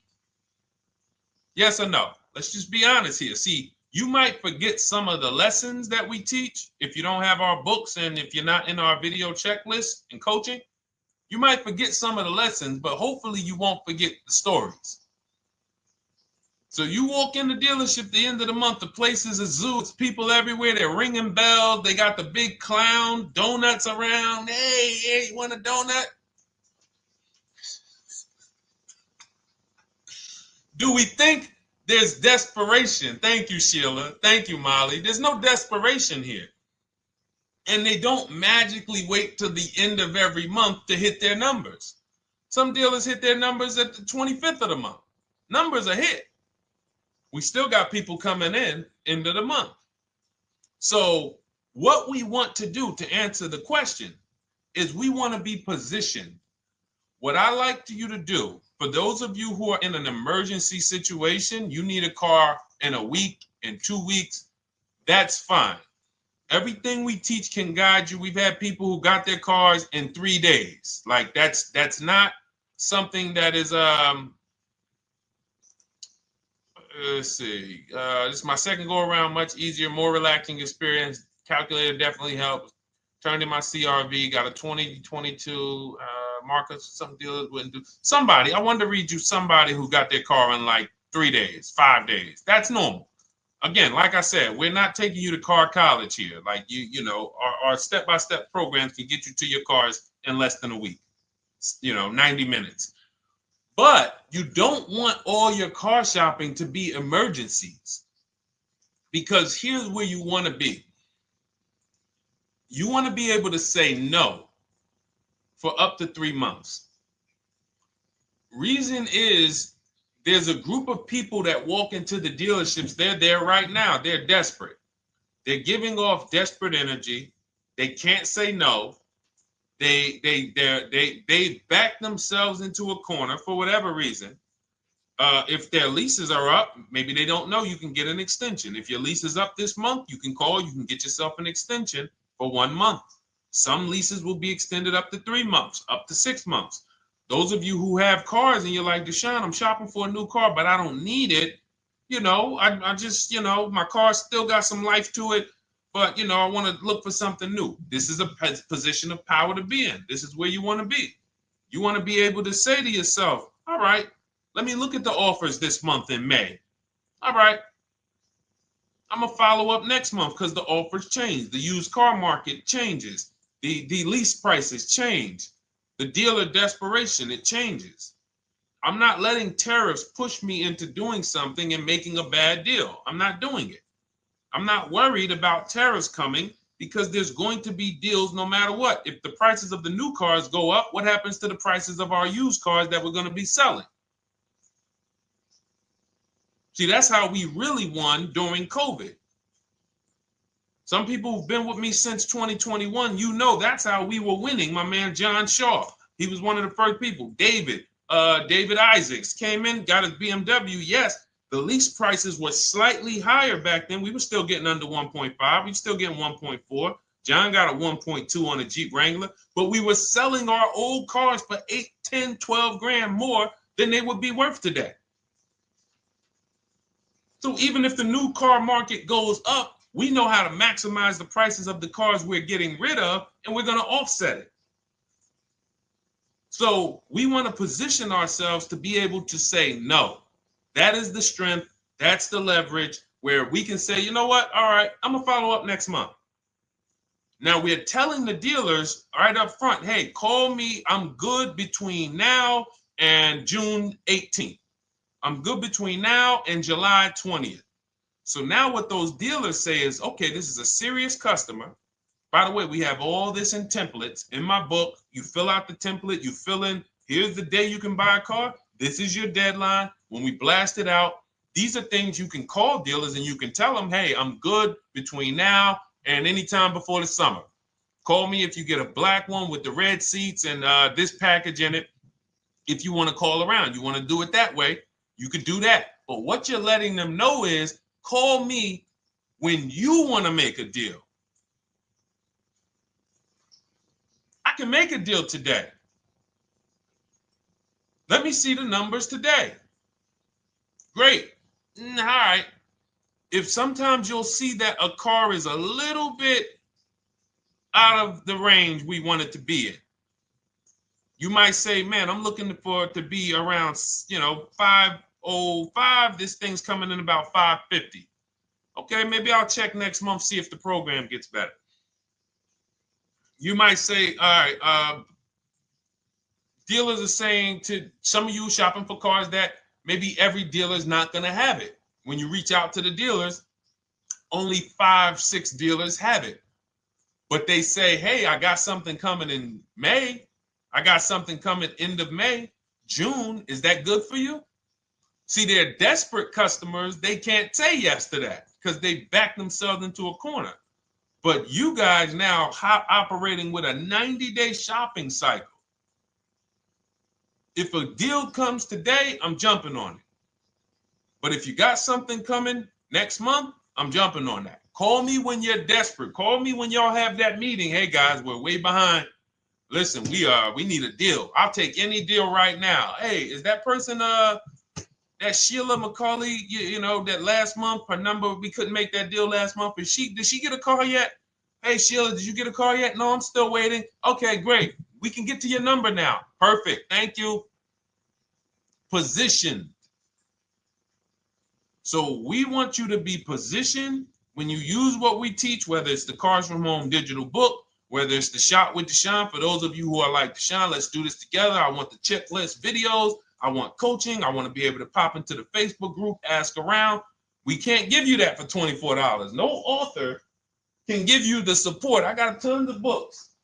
Dare to Be a Man, In His Steps, Tony Robbins' book. None of these authors can give me support for the price I paid for their book. That just can't happen. But some of you are like, you know what? This is a big investment. I want to make sure I have access to, you know, systems for life. That's the Shop with Deshone done for you video checklist. And then you got coaching direct with me in our Zoom calls every first and third Wednesday. Twice a month we do. And then we got our private Facebook group with 1,600 people. And then some of them are sharp as me. I'm telling you, let's look at, you know, y'all know I brag about Rosalie. If you like Rosalie, if girl got 4 cars in within a year, you know. Her first car was the Infinity. She got her Infinity truck. And I was sharing her a lot last year when she got her Infinity QX60, but she recently shared that she got 3 vehicles. And hold on, where is she at? I just had her up. So this is the people that's in the group. Like, look, 3 vehicles. Big shout out to Deshone the Auto Advisor for making these incredible deals happen. 3 new leases for my sons with only first month's payment down. She got a Nissan Rogue, almost $37,000 vehicle, $399 a month, no money down. Mazda CX-30 Sport, $28,000 vehicle, $28,300, $339 a month. That's a 1.2% lease. And she got a Mazda CX-50 Premium Plus, $40,400 vehicle, $420 a month. 2 1% leases and a 1.2% lease. And the cherry on top, she says, I sold 2 leases. Some of you don't even know you could sell a lease. She said, I sold 2 leases. She had equity. Now, not every lease has equity. But if 8 out of 10 leases don't have equity, then 2 out of 10 do. So if you've just been dropping your leases off at the dealership, hey, here's my old lease. Let me get the new one. Hey, here's my old lease. And you have not assessed the equity. Could there be equity in it? Imagine how much money you've left on the table. Imagine how much, wow, I didn't even know you could sell leases. She sold 2 leases, 2 2021 Elantras, walked away with $6,737 in equity. Deshone, I could not have done this without you. Your program is a game changer. So this is what we want. We want empowered car shoppers. We want people who are not intimidated. I don't care what this market does, whether I need a new car, used car, whether I got bad credit, whether I'm a high mileage driver, it does not matter. We have strategies to make sure you are going to win in this market or any market. Does not matter. Okay? So, for those of you who don't know, the whole show was sponsored by my new digital book. It's called Cars from Home, 7 Steps to Saving Time, Money, and Avoiding Dealerships. It's 5-star rated. Thank you to everyone who's rated it, reviewed it. It has everything we teach in a step-by-step format. It's normally $97, but as part of our welcome offer, you can get yours for $24 in my TikTok bio, in my Instagram bio. Click that website. It's the carsfromhometoolkit.com. Or we have a link for you guys in the YouTube comments, in the Facebook comments, and you just click the $24 welcome offer, good for 30 minutes. And for those of you who have different learning styles, or if you just want some free advice, we have some links in there for you as well. Whether you are a do-it-yourself type, whether you are do-it-with-me type Deshone, or whether Deshone, I think I qualify for that done-for-you shopping, where I can relax at home and you guys go do that work. Or like I said, you want the free advice, just start with our cheat sheets and you can go from there. Whatever is right for you, you get it done. We just want to move you from anxiety, from, oh, I don't know what to say, from watching people online who call dealers and negotiate. Hey, take off $5,000 so I can have a viral video. And now you're talking to an 80% dealer. So the 80% dealer has the $5,000 to take off. So you look like, hey, yeah, see, I just got them to take off $5,000. We don't negotiate with dealers with fake fees. Like there's a saying, we don't negotiate with terrorists. Cars from home, we don't negotiate with dealers with fake fees. None of that stuff matters, because what you want us to think is, look, see, I took off all of this money. Don't you want to buy the car now? But you took off the fake money. Had we been talking to a 20% dealer, what money are they taking off? The real money. The real money. So if we have two dealers, well, let's say 8, because y'all know I use the 80%. So the 80% are over here. The 20% are this small group over here that we got to find. Now, the 80% are starting so high that when they take off all the money, it's fake money. We marked up our cars. We got platinum kits on them. We got the Hertz service plans on them, and the Simonized kit and the low, all of that stuff. Okay, so yeah, we done took off 5,000 for you, but 4,000 of it was fake. Meanwhile, this 20%, they don't have the fake. So when they take off 4,000, it's real 4,000. And we over here talking to these people. Hey, take off all that fake money. See, guys, you can do this too. So listen, we bidding is the way to go. You cannot negotiate your way to a below market deal, but you can get bids and it will make your life easier. You'll start to enjoy your car shopping. You'll start to feel like you're empowered. You're the prize. Someone won your business. They won your loan. They won the opportunity to buy your car. You are the prize. So that's what it's about. So we are here Monday through Thursday, 12 noon. Make sure you meet us live, or tell your friends and family who are shopping, hey, hop on this show. We're live on TikTok, Instagram, Facebook, and YouTube. But we will broadcast the show for the rest of the day. So those who want to catch up on some things that you may have missed, or if you just jumped on and you're like, whoa, man, I missed a lot, we'll rebroadcast this show for the rest of the day. But tomorrow we'll be back, which will be Tuesday, May 6th, 12 noon. Meet us here live. Thank you so much. Welcome to the new followers. Thank you to everyone who gave me gifts. Thank you to everyone who bought a book. Thank you for those of you who are in Shop with Deshone. I look forward to your success stories. Always a pleasure.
And welcome to our Tuesday, May 6th live. We do these live streams at 12 noon, Monday through Thursday. I am your host, Deshone the Auto Advisor. And for those of you who've never met me, I have devoted the last 4 years to teaching people how to get the best deals on cars, and to learn all the mistakes that the industry, the car industry, would love for you to continue making, because they make a lot of money when you make mistakes. And so what we do here is we really just do questions and answers. I will teach on various topics that I feel are widely misunderstood, like the subject of leasing. And some of you who are new here, if you've never been here before, could you type a 1 in the chat if this is your first time on a stream? We do these streams about 60 to 90 minutes. And if you're going to get the most out of them, we just ask that you lock in, that you focus, because we will be talking about $1,000 mistakes. Nothing here that we'll be talking about over the next 60 to 90 minutes is hundreds of dollars. You know, I'm not looking to, have you spend some time with me on a Tuesday to talk about how to save hundreds of dollars. No offense, I'm sure that's important to some people, but we are here to talk about things that are affecting your bank account by the thousands every year. And so if you got some time, I would love for you to hit the like button, like wherever you are, and let's just tap in. You can start to type your questions. This whole stream is sponsored by my new digital book. It's called Cars from Home, 7 Steps to Saving Time, Money, and Avoiding Dealerships. It's a digital book. It's 5-star rated. Thank you to everyone who's rated the book and reviewed it. And it's normally $97, but for the next 30 minutes while you're watching, you can grab your copy for 75% off. That's our welcome offer. We always like to reward people for taking action. So you can get your copy for $24 instead of $97. And you can just head to my TikTok bio. You won't leave the show, my Instagram bio, the Facebook comments, or the YouTube comments, and use that link to get your welcome offer, and you'll have everything we teach. So as we go through this for the next 60 to 90 minutes, if you're like, whoa, Deshone, this is a lot. Wow, this is a lot. You can grab the book and make sure you have everything that I teach and everything in a step-by-step format. Okay? So I have my man Dolan moderating. Good afternoon. Thank you, Johnny Miller. Good to see you, Lil G. Again, guys, we are live. This is our Tuesday, May 6th live. We're live every Monday through Thursday at 12 noon. But we do rebroadcast these throughout the day. For those who cannot make them, you can watch the rebroadcast, or if you got to go back to work, we'll be rebroadcasting it for the rest of the day until our show tomorrow. All right, so let's start with the questions. You can feel free to get into it. Okay, do you have to get the extended warranty? This is a great question. This is car specific. A Honda, Acura, Toyota, in most cases, have always had low cost of maintenance and their parts are inexpensive. When you're buying an extended warranty or you're considering it, it is a risk product. It's an insurance plan. So that means you can pay for something and not use it, just like car insurance. You don't necessarily use your insurance until you have an accident. Same thing with an extended warranty. It's an insurance policy. So what you're trying to do with any insurance is see what is the likelihood that what I'm paying for this is going to exceed the price if I did need to use it. So in the case of a vehicle, when you're trying to determine what should I get an extended warranty, there's 2 things that are important. Does this vehicle that I'm purchasing have a high likelihood of things going wrong? We know, and some of you have had cars with histories, and we know there are certain cars, they tend to have things go wrong more than others.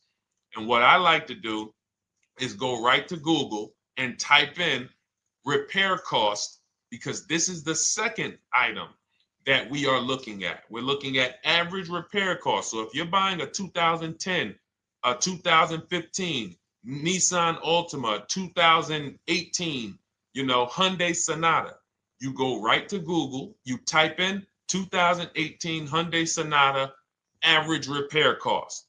Now, if you see that those typically go on the lower side, then that can take a lower set of risk where you might say, all right, likelihood of these things going wrong on this car is slim. But if you see that the repair cost is on the mid to higher side, that's shifting more risk to if something goes wrong, the cost for you to pay for it out of pocket will probably exceed the warranty. So when I work for Mercedes-Benz, who's new here? Type a 1 in the chat if this is your first time on a stream with us. First time you've ever been here, type a 1 in the chat. First time. What's up, William? What's up, DJ Ant Nice? Good to see you. Maggie, good to see you. Enrique, good to see you. Miko, good to see you. Tetra Washington, good to see you. Jan, good to see you. Claire Clairvoyant, good name. First time, if this is your first time, just type ones in the chat so I know. I don't want to assume anyone knows who the heck I am and what my experience is. Daniel Thompson on Facebook, great to see you.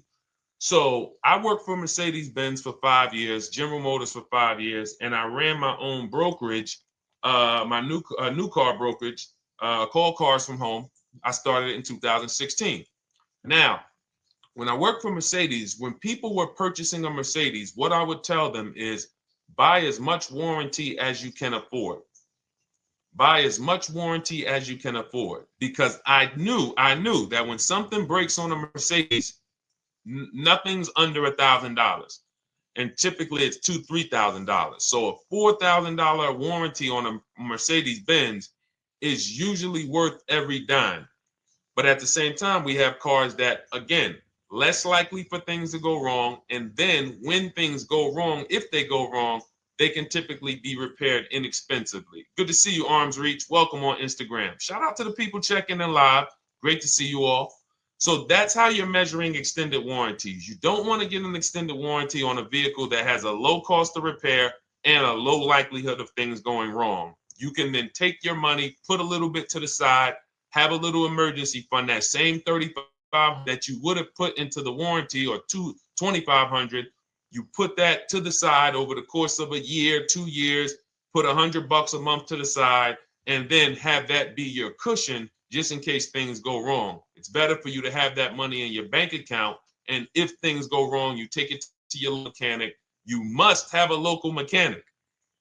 You guys know I swear by local mechanics on cars that don't have warranties. Even if you have a Mercedes-Benz, a BMW, an Audi, something that is typically harder to work on and takes more of a specialized engineer, there are still plenty of places that have those. I mean, there's shops where they used to be Mercedes-Benz techs. Now they have their own shops. This is who you want, because their cost, their labor is going to be probably 1/3 of what a dealership is going to be. So these are the resources that, again, keep more money in our pocket while getting us the same level of service and experience. Okay, great question.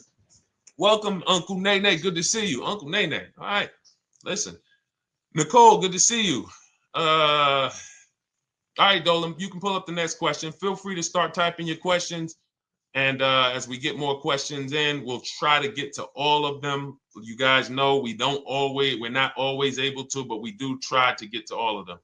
How do I shop around for the best lease deal without affecting my credit? Well, first of all, you're talking to someone who's, just so you know, I've taught thousands of people to lease. I've gotten 7 leases. Now, when we look at what we are doing with a lease, first, we have to consider how we want the information presented to us. We are not letting dealers tell us how they're going to quote us. We are telling the dealers how to quote us. So we are going to have all our quotes. Thank you to everybody hitting the like button. I see you. I appreciate you. And shout out to the sharers. As I see people who share, I always like to give the shout outs to the people who share this broadcast with their friends and their family. And thank you to everyone who's giving gifts on TikTok and Instagram. Appreciate you all. So what we are doing when we're telling a dealership, you give us a quote with first month's payment only out of pocket, 12,000 miles per year, and put all the taxes and fees into the payment, assume tier 1. So we are presenting it now in my book and in my Shop with Deshone programs, my video checklist. I have all the templates. If you're going to do this yourself, you just need to remember how you're presenting this. You can call around to dealerships, because there's 2 ways to do this. Shopping from home. Cars from Home is about showing you guys, and I'm going to be showing you guys a ton of payments. And listen, I don't want you to feel bad, because some of you are going to see that you've left a lot of money on the table. Part of what I have to do here, and I've been doing it for 3-4 years now, is I have to tell you the bad news. For 3 years, I did a masterclass called Everything You're Doing Wrong Buying, Selling, and Leasing Cars. We put probably over 15,000 people through that masterclass. But those were people who were willing to hear the bad news They knew, Deshone, I got to hear the bad news to get to the good news. So as I show the difference in the prices that we get and the people who listen to me get, more than, forget about me, the people who are like you, the people who are on a live, saw a video, and then took action and learned and use our processes, the results they get compared to what you're getting. You're going to see, wow, they're saving $3,000, $5,000, $7,000, $10,000 more than me every single car. And so the Cars from Home system is about bidding. It's about turning your car purchase into a bid. You're no longer begging. You're no longer going into a dealership and begging one dealer to sell you a car, and then you go to another dealer and beg them, sell me this car, please take my money, please take my money. Meanwhile, you're not seeing the entire market and the people who would compete to get your business and gladly give you the service that you deserve by giving them a $30,000 to $50,000 to $100,000 transaction, which is what your car purchase is. So now so the big thing to understand right off the top is, now I need to learn this bidding. I need to learn to get multiple offers. So you can do this by phone. You want to do this by phone, you can call around, but you must give them that information in order for you to compare the deals the right way. Lynette, good to see you. Christina, good to see you. Melvin, good to see you checking in. Rudolph, I see you.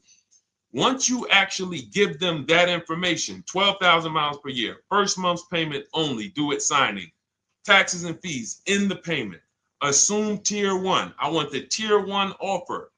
Even if you think I not qualify. Now, if you got a credit score above 670, all your FICO scores, most of you will qualify for most tier one leases.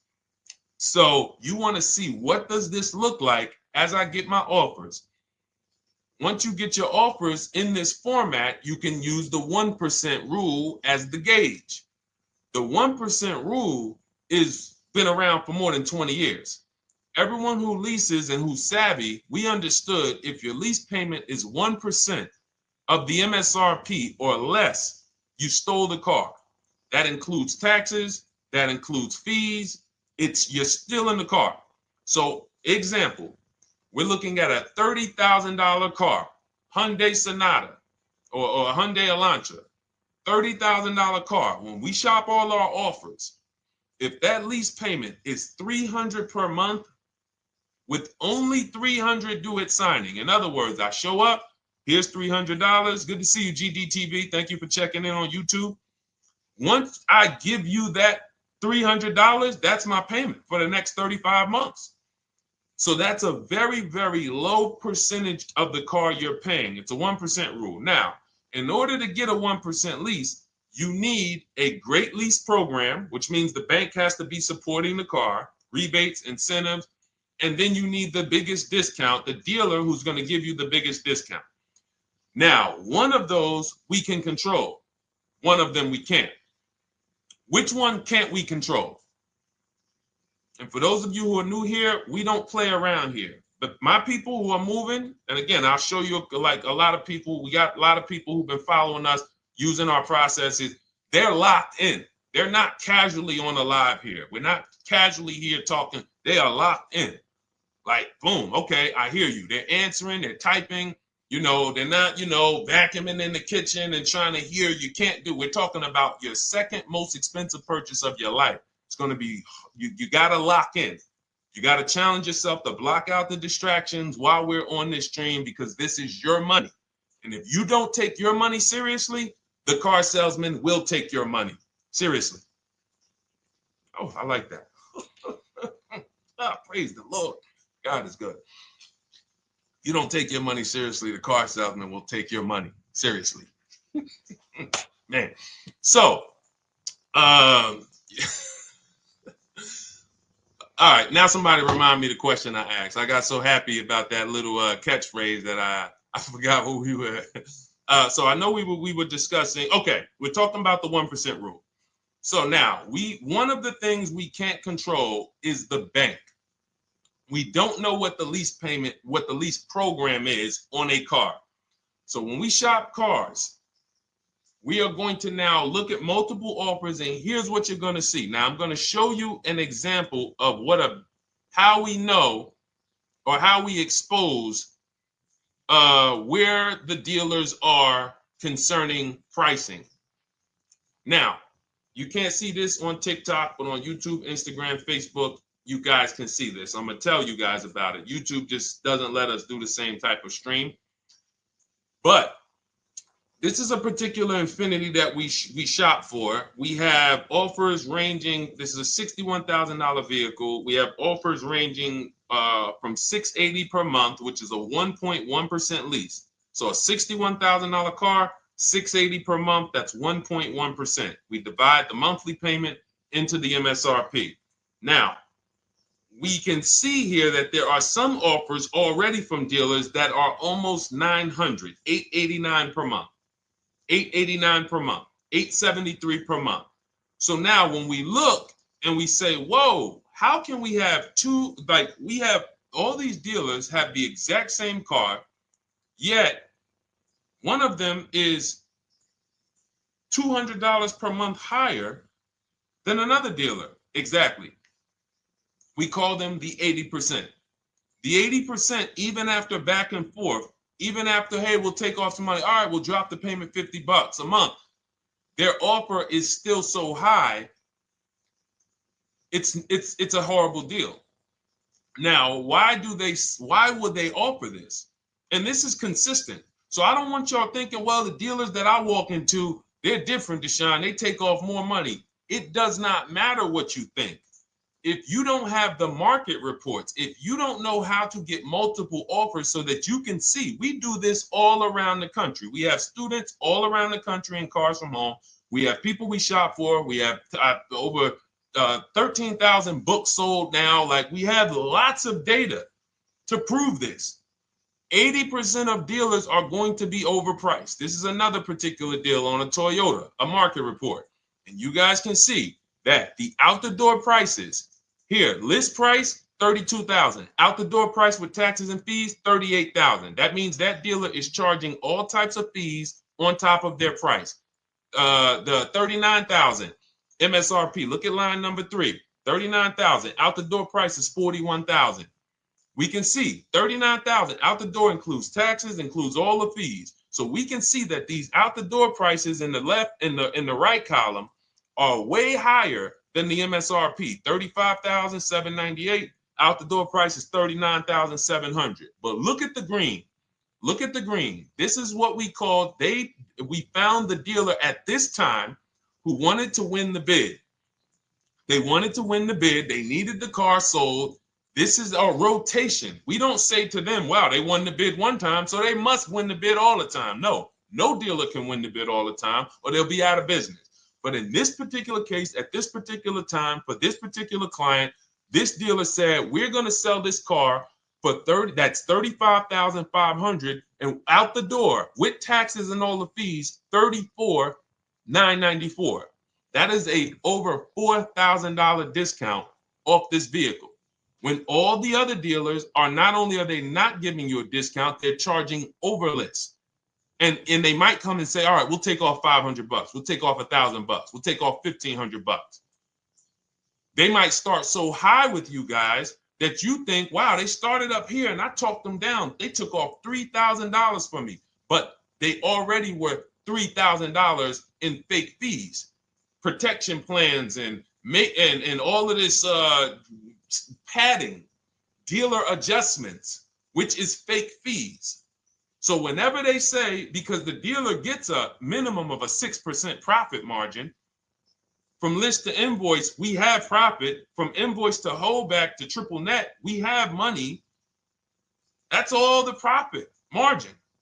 On top of that, when we add a dealer adjustment, what we're saying is we're going to sell this car to someone who does not have the skills to find our competition. And they're going to come in, and if we got to take off $2,000 to make them think they won, this is what we're going to do. But what we do here, what people like Brian is going to do, look, just finalize my first ever lease using your system, 2025 Honda HRV, $30,000 vehicle, $395 a month payment. no money down. His initial quote was $434. He ended up using our calculator, which we have in our book and in our program. If we put all our offers into that calculator, it tells us what to counter. He gets that offer for $395. That's his deal. We look at somebody like, Wendell. Look, thank you. It's the least I can say for your book, Cars from Home. We're still in the middle of the process. Just sold our car today, like 10 minutes ago, for 30% above value. Why? Because he got bids. Look, using the insights from your book. I've read the book multiple times and told many people about it because it's that good. It's so intuitive and insightful. We'll be moving to the next step soon, and I'll write again. So now you heard him say we're moving to the next step soon. Step 2 in my book is the equity assessment. That's when we get bids for the car we have.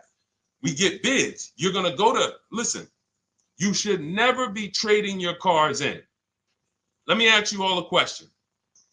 Do we get the most money for you name me one thing that we get the most money for that thing trading it. Name me one thing. If I had this iPhone, do I get more money trading that iPhone in for another phone, or do I get more money listing it online and selling it to whoever will pay the most? Trading or selling? Let's go. Who's locked in? Tax advantages are very small. I understand you, Ronald, but the tax advantages, we have people that are selling their cars to cash buyers for $3 to $5 grand more than what they can get on trade. A tax value, a tax advantage for the difference is not, it's minimal. Exactly. Thank you, King Carter. You listed. So the money is in the bids and the competition. So going back to this person who asked the question, how do I get the best deal on a lease? It's going to be through multiple offers. That's my 2 favorite words. I would wear them on a shirt if I didn't wear unlearn, relearn. Because more than multiple offers, I need you to unlearn. Because the people who come with bad information from years, Deshone, this is not how my uncle taught me to buy cars. Deshone, this is not how I ever heard about getting cars. I was always taught just go in and just don't tell them about your trade and then ask to see the invoice and all of this stuff. That's what I was taught. Yeah, but you're not going to get the prices we're getting until you unlearn all of that bad information. Bidding is how we buy everything. When we go into the supermarket to get spaghetti sauce, all of those companies are bidding. They're bidding. Hey, listen, we'll sell you this for $3.99. Hey, we'll sell you this for $5.29. But we got a better product. We got quality. Look at us. Look, it's all bids. Everyone who wants to sell us something is competing, except car dealers. Y'all notice that? So the mindset that y'all got to have if y'all want to really win and save all of this money and get these huge discounts is I'm going to start purchasing and leasing cars like I buy other things. It's going to be a competition. And I promise you, your whole life is going to change. Your entire car buying experience will change forever. You will be sitting here just like my man Ken, graduated, $585 a month payment, no money down on his Nissan Murano Platinum, $50,000 vehicle. He's paying $585, no money down. $50,000 vehicle. How much would a $50,000 vehicle cost us on a loan if he purchased it? How much would a $50,000? Some of you know every $5,000 is how much per month. Let me see who's locked in. Who's locked in? Every $5,000 is how much per month on a loan. I see you, Daniel Thompson. Check in. Good to see you, Dane. Thank you for breaking it down with complete truth. Keeping eyes wide open to know what to exactly expect. There you go, Dane. Welcome. Glad to have you here. We do not play around when it comes to this. All I want you doing is winning with cars, in love with your deals every time you get a car. All right, nobody knows the 5,000. How much is every $5,000 on a car payment? Come on, y'all. These are principles we've been teaching. Thank you, Daniel. $100. Thank you. $100. So we always want to default to a 5-year loan. I'm going to tell you why. when you default to a 5-year loan, you're in a safe position. Now, defaulting to a 5-year loan means when I look at a $20,000 car, I'm thinking $400 per month. 5-year loan, every $5,000 is $100 per month. If worst case scenario, I'm trying to get a little bit more car, then I'll go to a 6-year loan, but that's the max. I'm not going past a 6-year loan on a car. That's like going to a 40-year mortgage on a house. They're available. It's not a good idea. So when we look at these, you say to yourself, wow, a $50,000 car, that should cost him, if he did no, remember, this is a no money down deal. We're just looking at how much money we're putting in these cars. That car would cost him about $1,000 a month if he purchased it, 5-year loan, no money down. Which is why when people purchase their cars, what do they typically do? Come up with a ton of money, 10 grand, 15 grand, 20 grand, because they're going to pay into that car to try to lower that payment, because that payment. But some of us who don't have the down payment, we're financing most or all of the car. But here's the thing. I don't want you to feel bad if you're one of those people who like Deshone. I really don't be having those down payments of 10 grand, 15 grand, but I want to drive something quality. Exactly, I hear you. Here's the bad part about the people who are putting 15 grand down on their cars, but they're breaking the 8-year rule. This is what we call in Cars from Home and everything I teach. The most important question is how many years are you going to keep this next car? If it's not 8, then we don't purchase those cars, because here's what happens with people who go into their bank account, slap $15,000 down in a car, and don't keep the cars 8 years. And if anybody's willing to be honest, they will confirm this right here on the stream. When they go to replace that car in 3 years or 4 years, they literally have a little bit of equity. Maybe they're just breaking even. They're not getting that 15 grand back. It's gone.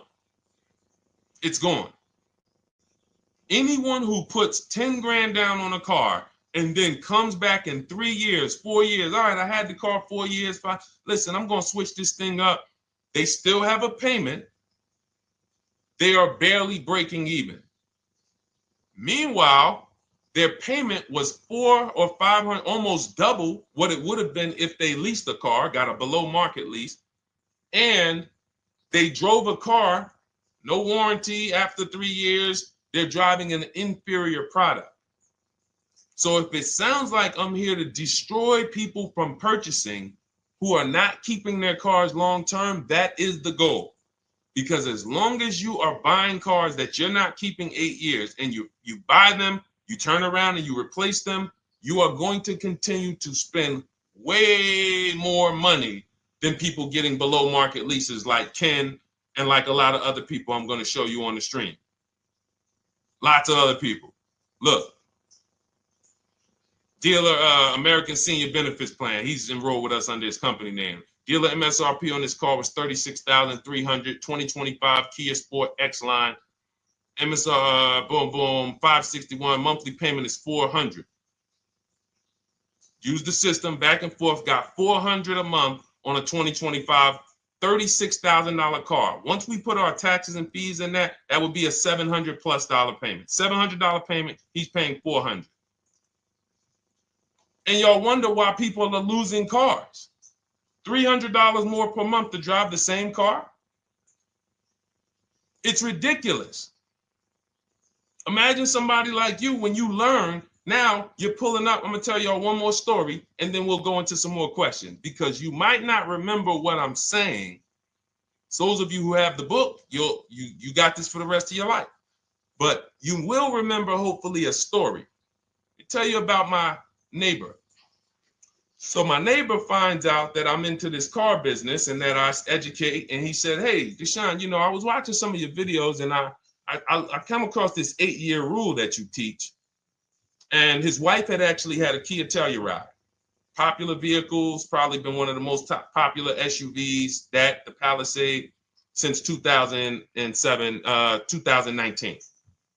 Super popular vehicles. People were charging $5,000 over sticker for them during the pandemic. People were paying it. We were getting them at discounts. Now, his wife totals the truck. She has an accident, totals the truck. She's fine. Truck is totaled. He was financing it. He said, Deshone, I see this 8-year rule thing, man, and I don't keep my cars 8 years. I said, okay. He said, so I'm thinking I should, like, you're saying I should be shopping for a lease on my next one. I said, exactly. I said, make sure you get multiple offers, because if you just walk in and say, hey, work me up a lease, they'll give you the same payment you had on the purchase. And then they'll tell you something ridiculous that they want you to believe, like, hey, the lease is the same price as the purchase, so you might as well just purchase it. And people believe this stuff. Now, I said, you get multiple offers, stay at home. He calls me, he says, Deshone, I got the new version of the Telluride, new. I'm paying $479 a month. He's $497, and then he said, I think he put down like $1,000, bring it down to $479. $497. He was just paying $800. Do you think anyone can tell him anything about leasing? He's pulling up in the same exact truck. In fact, the newer version. He knows he wasn't going to keep the car long term anyway. He's not going to pay it off and then keep the car and have a paid off Kia Telluride for 10 years. That's not what he does. He keeps them 3 years, 5 years, 7 years, and then he replaces them. So why is he paying $800 a month for years, no warranty, when he could be driving brand new ones for $497 a month, problem free? But as I said, some people are determined to pay more. But the people who, once you get this leasing thing, if you're not keeping your cars, it will change your life. Now, again, I got a car I'm purchasing, we're keeping it. Anything you are buying, keeping 8 years, forget about leasing. It shouldn't be a thing. Who keeps their cars more than 8 years? Let us know. You're an 8+ year person, let us know. In fact, I don't even want to ask, who has a car right now that they've had more than 8 years?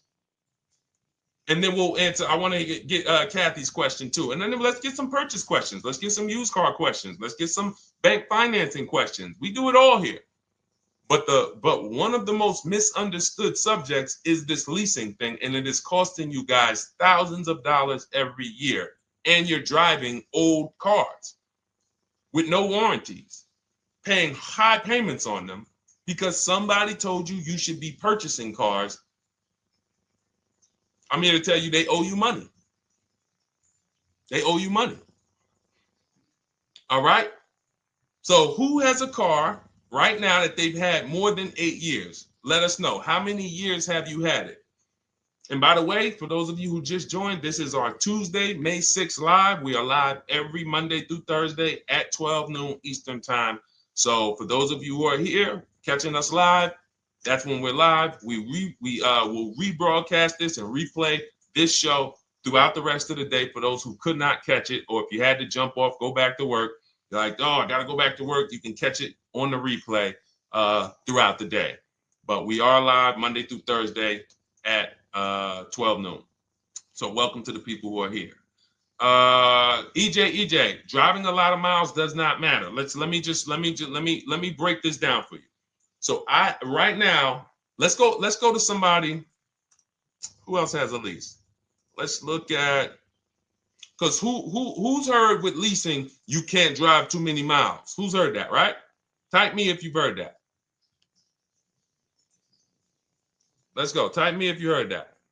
Come on, where's the locked in people at? I see Kathy, I see EJ, I see DJ Ant Nice, I see XP. All right, I see Mr. Slim. Welcome to the community. I see Rhonda. All right, where are the locked in people? Instagram, where we at? Locked in. All right, dang, I see you. Jamel. All right, perfect.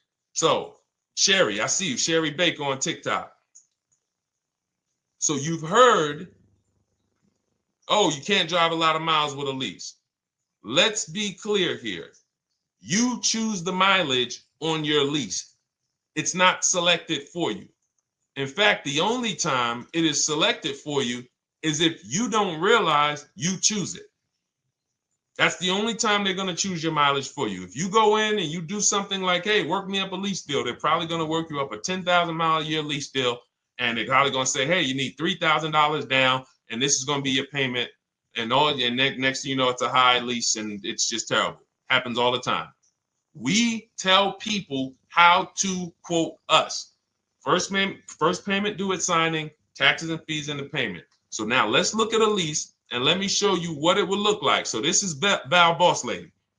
She's in our Shop with Deshone program. Everything that you guys know that we're talking about here, if you're like, hey, I really, really want to go deeper, I want the step-by-step, the blueprint, that's my digital book, Cars from Home, 7 Steps to Saving Time, Money, and Avoiding Dealerships. Normally $97.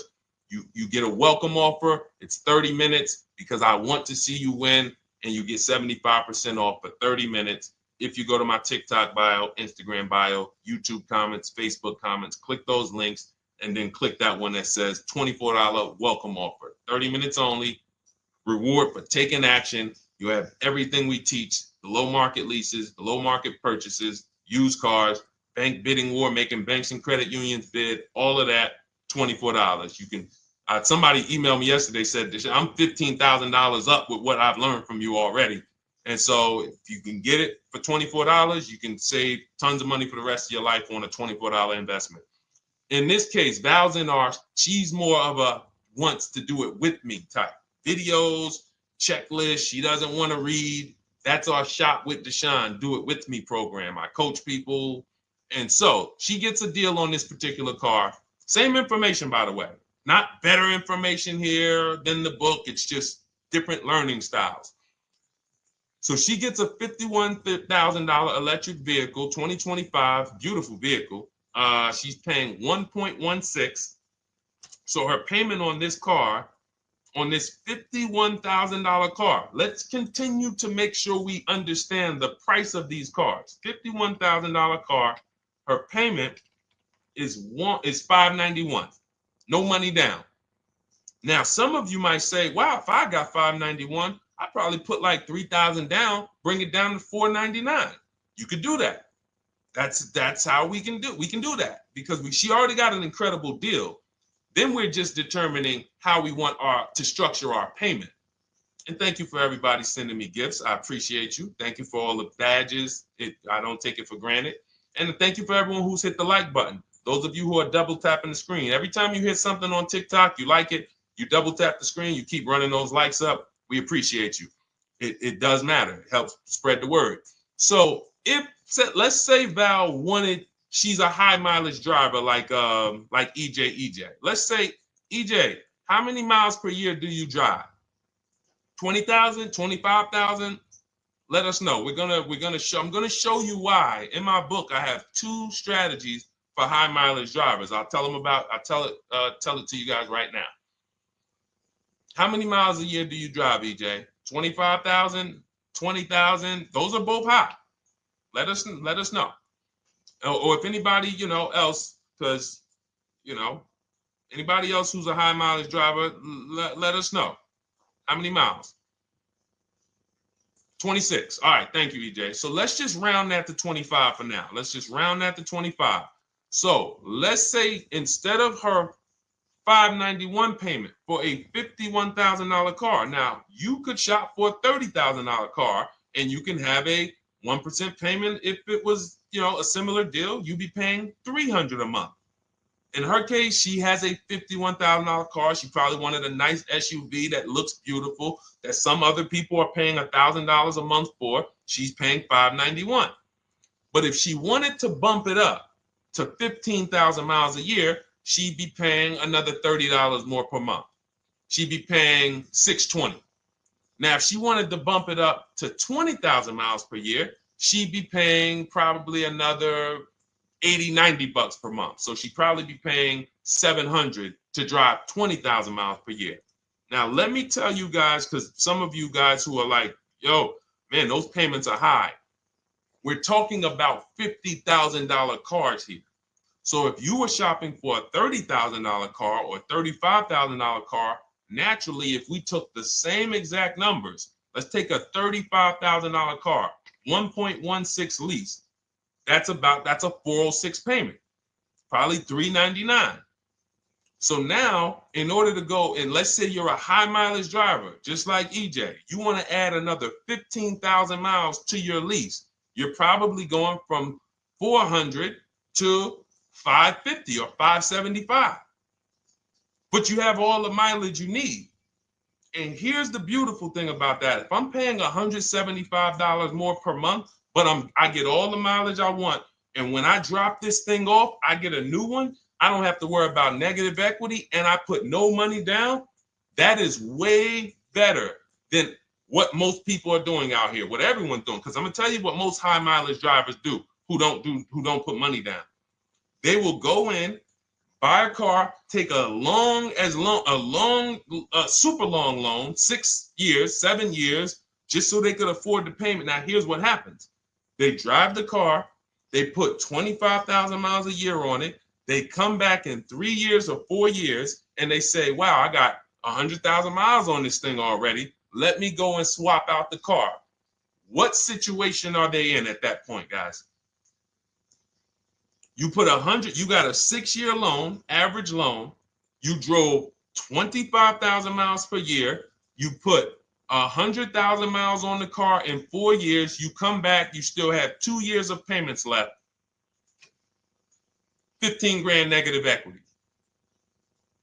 I used to see it all the time. Thank you, I am rich. Locked in on Instagram. I see you. Locked in. See it all the time. Every car salesman who has dealt with a normal 25,000 mile high mileage driver that does not keep their cars sees it all the time. They come in, yo, man, what you do for a living? Man, yeah, I do DoorDash, I do Uber.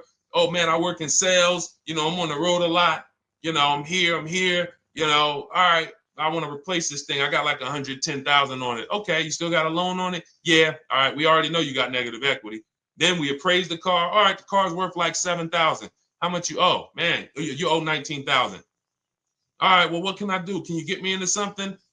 Roll that loss all the way over. On top of that, you finance the car, so your payment is high. You finance the whole car, so you're paying a high payment compared to if you had leased, just literally shop for your leases, added your miles to the lease that you needed.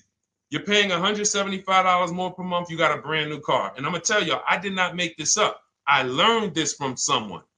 A lot of what I'm teaching you, I learned from my clients when I was in the dealership. This guy, I worked at Hyundai for six weeks. Man, this dealership, the owners got indicted. I got out of there.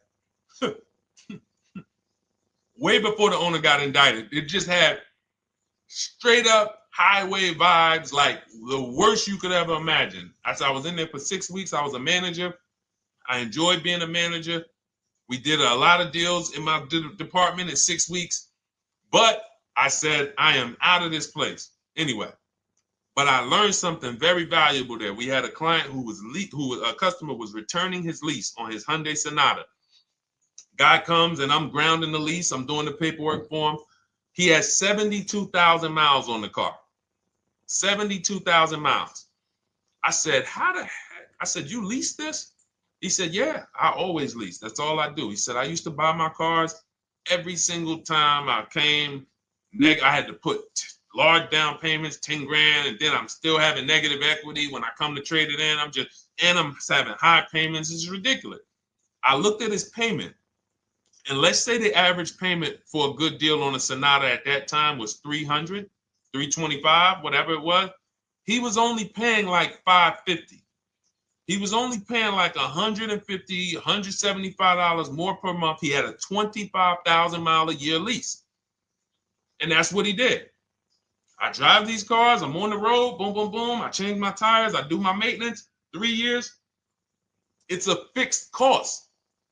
There's no variable cost. I don't have any surprises. I'm not getting hit with a negative equity bill that I got to transfer, which means when I transfer my negative equity, I get less car on the next transaction. Because if I got to bring over 15 grand of negative equity, that's probably 300 a month that I'm paying for my old car when I get my new car. So if my new car was 400 a month, but my negative equity is another 300 a month, I'm getting less car for my money because now I got to take all those losses and bring them over to my new car. This is high mileage drivers and people who don't understand leasing. That's why you're losing so much money. And when you just flip the switch and realize Deshone is not talking to me emotionally, I am not talking to you about never do this, like these other people who say this, do this. This is how you buy a car. They never talk numbers. Y'all notice that? You notice that, right? You never hear them talk numbers. It's always never do this, always do this. This is the worst way to do this. This is the most expensive way to do this. This costs you the most money. They never talk numbers, though. That's why everything I do is to show you the numbers. Thousands of transactions since 2006 in the car business, helping people the last 4 years all around the country. This is the numbers that they might not understand. So if you're not keeping your car 8 years, it does not matter if you drive 20,000 miles a year, 25,000.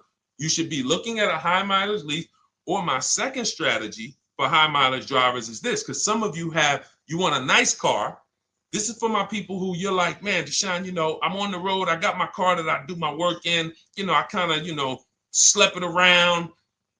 I don't really want to lease something and then put, that wear on it. I got stuff. I'm throwing bags in the back, whatever it may be. There's a strategy we created called 2 cars, 1 payment. And what will happen is your first car will be a purchase. And if you have an existing car, you're going to keep that. So let's say you have a car now, you're driving a lot of miles, you're doing your 25,000 miles a year. You pay that car off. You keep that car, and then you go and you lease you something nice, regular mileage. So you might get a 12,000 mile a year lease, and then you drive 12,000 in your mileage car, 12,000 on your nice car. Because some people are like, I want a car that I could, when I need to go somewhere nice, this is what I want to drive. When I'm with my family, this is what I want to drive. But when I go to work 5 days a week, I'm going to drive my mileage car, 3 or 4 of those days, and then I'll take the lease maybe 1 of those days, and I'm splitting the mileage. You still have 1 payment. It's low. And then every couple years, you replace the mileage car or you replace the lease car, and depending on when the lease is up. But you want to keep that, and that mileage car should be something that will last. Ideally, something that you can get 200, 300,000 miles a year out of that car, because that's what that car is there for. Man, I'm hopping in this thing, man. Oh, transmission went out at 170,000 miles. Go get you a rebuilt transmission, boom, boom, drop it in there for $2 grand, get another 80,000 miles out of that car, but you still got your lease car and you're just splitting the mileage. Both of those are short-term strategies for high mileage drivers. That is not for long-term people. If you're a long-term person, I keep my cars 8+ years, forget about leasing. You should just be finding the best deal, below market purchase, keep the car, something you can keep for 8+ years. You can put 30,000 miles a year on a car 8 years in a row. If you get the right car, and in 8 years, you got 240,000 miles, and then you replace it. Forget about leasing. This is only for you guys not keeping your cars 8 years. You're getting killed on depreciation. You're paying tons of money. This is you are the people who should be leasing. Okay? So everything we're talking about this is the Cars from Home system. We teach this. I'm not freestyling this. This is in my book, digital book, Cars from Home, 7 Steps to Saving Time, Money, and Avoiding Dealerships. We have two strategies for high mileage short-term drivers, 1 strategy for high mileage long-term drivers. And so if you want your copy, you can get it for 75% off. That's our welcome offer to you. As a 30 minutes welcome. Thanks for being here. I want to reward you. If you want everything we teach in a step-by-step way, go grab your digital copy. It's in my TikTok bio. It's in my Instagram bio. Click those links. We also got a link in the YouTube comments and the Facebook comments. Grab your copy. And make sure as soon as you purchase, screenshot the thank you page. You're going to see thank you for your purchase. screenshot this page because it has my support team's email on there. And then there's a link for you to open the book right there. You can save it right to your computer or right to your phone. Okay. But and we also have a special for those of you who are like Deshone. What about that, video checklist and coaching program? That's lifetime access to my video checklist. You're like, maybe Deshone, I don't really read. I like step-by-step videos. And also, I want to be in your Facebook group. We have 1,600 people before you that are in that group, 2,300 people that are shopping with us that have a lifetime access to our video checklist. We have a $200 special for that welcome offer. And so I'm always about rewarding people for taking action with a special offer. It's limited time though. And so get in where you fit in. All right, let's keep it going. Thank you, Corey. Said amazing knowledge. Thank you. And I'm glad I saw somebody said that's a great idea with the 2 cars. Thank you. It's a great idea.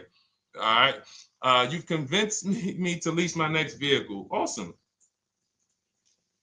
Awesome. Does your service shop for lease terms on the car? Absolutely. If you qualify for done for you, that means you just want to relax. That means we only shop for new cars and leases for people, new purchases and leases. And you have to have a FICO score over 670. But yes, here is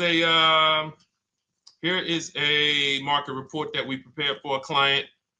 Let me put on do not disturb. Here's a market report we prepared for a client.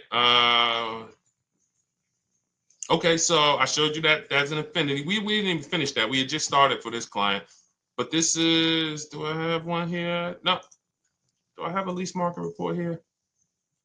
Yeah, right here. So that's an example of what a Kia, this is a particular Kia lease where their best offer was a 1.27 offer. Now, here's how you know you found the bottom of the market. And again, whether you're using the book or whether you're calling around, again, you can call around to do this. The key is not going into dealerships. You cannot do this going in. Once you get your offers, you know you found the bottom when your best offer is between $150 to $200 less per month than your worst offer. And if you're purchasing, you should see a spread of between $3,000 and $5,000 minimum between your best offer and your worst offer. That's when you know you've shopped correctly. Because until you find the 80% dealers, you have not shopped correctly. If you're like Deshone, these prices still seem close. You have not found, you're talking to the 80%. You haven't found the 20% yet. Because the 20% is going to be that $3,000 to $5,000 less than the 80%. That is just the numbers. That's the way it works. So yes, so when some cars you're going to see that the lease program won't allow for a 1.1% lease. The best offer, like, we've shopped Hyundai Palisades for years. And I got my dad one back in November. And his best offer is like around 1.3, 1.28. That's the best I've ever seen on a Palisade. I've never seen a 1.1 on a Palisade. I've had people in our Charles. Some of you know I posted pictures of him when he got his Palisade last year. We clear out the old pictures because we got a bunch of new people with 2025. So we're not going to sit here and talk about 2024s anymore. We got Ken, we got Melissa, we got Sheree, we got a bunch of new people, just Ralph. We're not going to, but I do remember posting Charles who got his Palisade and he's like, he shopped, used the system, got his multiple offers. Best deal was 1.3. So that's where it comes in at because of the lease program. That dealer is already taken off to win the bid, probably taking off $5-6 grand. But if they don't have more rebates and more incentives and then it's not going to lead to a 1% lease. So the 1% leases come from major incentives. Maybe sometimes they have too many of the vehicles. They want to move them. Lots of bank support. But what I tell you is you should be looking for between 1.25 and 1.5. That's how you should budget for a lease, between 1.25 and 1.5. That's a great deal. And if it has a really aggressive lease program, once you get your bids, you're going to see it fall under the 1.25. You see it fall into 1.1, 1.2. but we don't know what the lease program will be until after we shop for that vehicle. Okay? So yes, absolutely. It's an empowering way to shop. It's also fun because you can see, man, I'm not begging anymore. Like these people are like, please do business with me. Please do business with me. And then you start to feel bad for everybody who's still in those dealerships doing it the old way because they're talking to the 80%. There's no way they can win. They don't even know there is an 80% to realize that's who they're talking to. So when the dealer says, all right, I'll take off $4,000, they're like, wow, I won. Man, the dealer took off $4,000. But if they saw the whole market, they would understand that that dealer actually is overpriced by $7,000, $10,000. So taking off the $4,000 means nothing. It's just sad. It's a sad thing. And that's why I spend my time trying to convert you guys from negotiating one-to-one to getting multiple offers so that you can see for yourself. All right. Thank you, Julie, name Richardson. Thank you for sharing. XP got the number 2 gifted badge. Forgive me because I don't really know what that means, but I just know that's what it's saying. So I appreciate it. Thank you, Corey22. Sherry Baker, thank you so much. Number 1 gifted badge. All right, let's go to some more questions. We got some more questions. Dolan, I'm sure you got a lot of them. And what I'm going to do for the rest of the broadcast is just try to do rapid fire questions and answers. Okay. And if you guys want me to go deeper on any particular subject, then just feel free to say, hey, could you go deeper on that? How do you get a car loan with bad credit? Well, we have a resource. It's not our company. We have nothing to do with them. But we always try to stay up to speed on who's financing people with bad credit, because the goal is you don't want a dealer controlling your financing. Somebody just came up to me. He's a neighbor. He's like, aren't you in the car business? I said, well, yes and no. He's like, well, listen, I got a connect to Acura. Anybody you send me, they get anybody approved, I'll give you $1,000. I said, okay, cool. Thanks for the information. For them to give me $1,000 just for sending the customer, and he's also a middleman, he's not a salesman, how much money are they making on the customers? If they're going to give me $1,000 just for sending someone with bad credit to them, how much are they making on the deal? Arms Reach, congratulations. Just got my book. You use it when, please send me your email testimonial. Well, as you use it, just as you do your equity assess, everything, email me. Congratulations. How much are they making? We can imagine, right? If they're giving me $1,000 just for bringing them the customer. So this is what happens when you let the dealership control the loan. Because why do we separate? All right, I'm going to break something down I call the 3 pillars of great car deals. Three pillars. You can't get a great car deal without maximizing each pillar. And some of y'all that have been with us for 3 years, y'all already know the 3 pillars. First, who you buy your car from. Second, who you get your loan from. Third, who you sell your old car to. That's 3 separate transactions. The car business has trained you guys to give them all 3. All 3. The car business has trained you guys to give them 3 transactions. Anytime you purchase the car, who's done this? Be honest. Purchased the car from a dealership, sold them your old car, in which case you call it a trade, and they got you your loan. Who's done this? 3 transactions in one. Why do we know these are 3 transactions? One, there's competition. People want to buy your car. It's okay, Corey. That's that. Thank you for being honest. That's how we change. The reason why we know that these are 3 transactions because there's people who want to compete in every one of them. There are people who want to buy your car. That's why step 2 in our book, we never trade. We get offers from CarMax, Driveway, Carvana, AutoNation, Car Gurus, Kelly's Blue Book Instant Cash Offer. It's a bid. We just had someone sell their lease. Miss Hickman, she sold her lease, made $4,700 selling her lease. CarMax won the bid.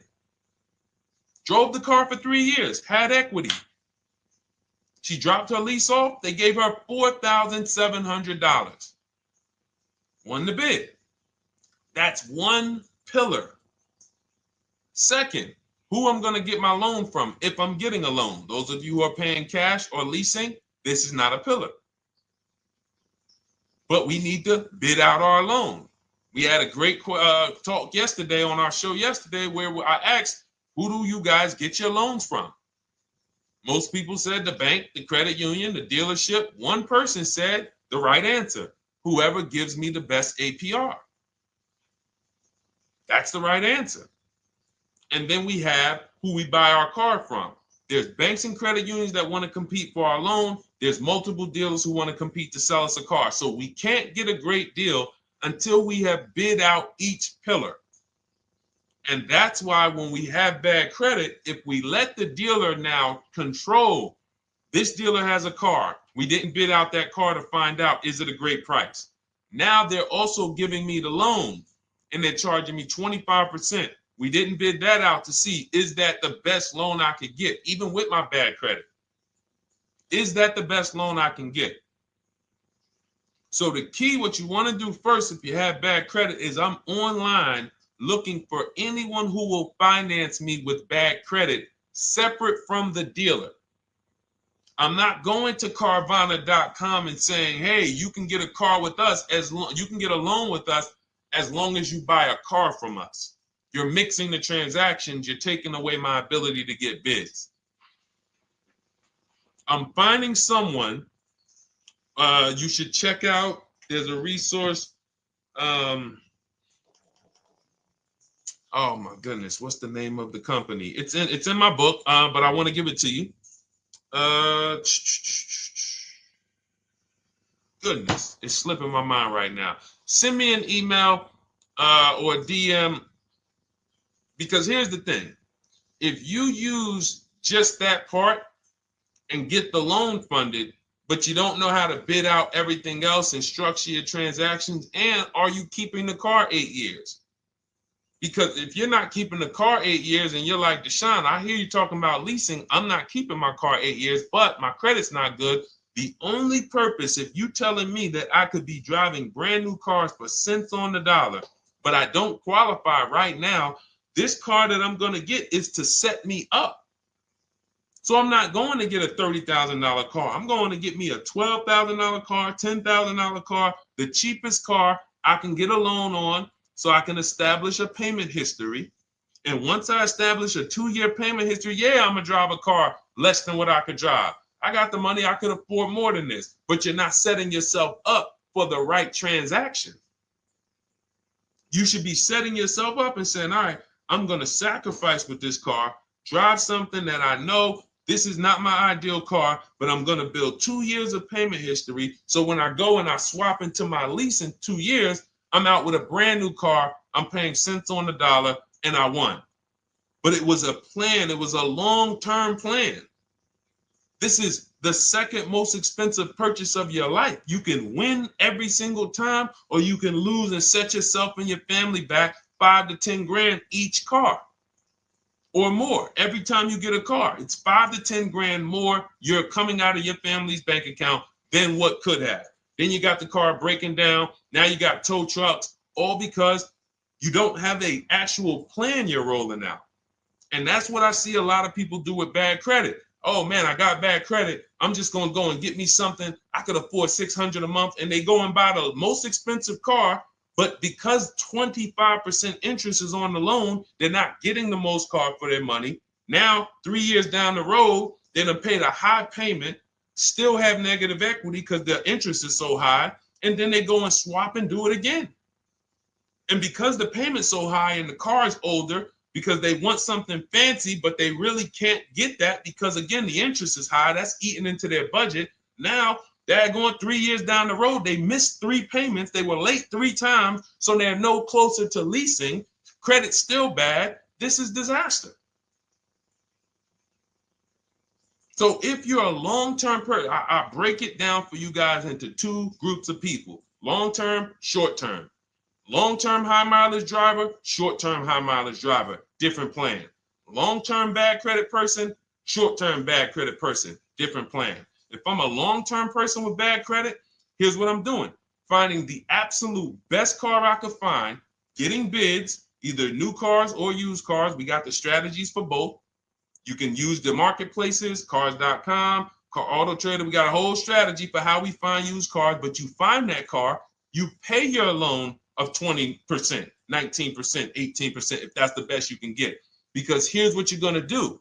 In 2 years, you're not swapping into a lease. In 2 years, you've established a payment history, you fixed your credit, and now what are we going to do?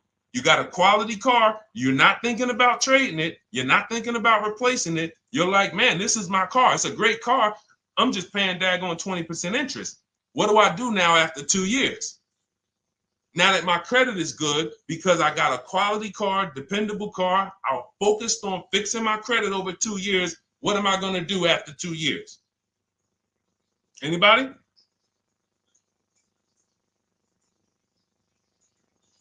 Thank you, Arms Reach. Refinancing the car. Exactly. Exactly. So that's the bad credit long-term strategy. Great car, dependable car, car's not going to break. This car is going to last me 10 years. Right now, when I bought it, 20% interest rate. That was where my credit was. But I worked on my credit.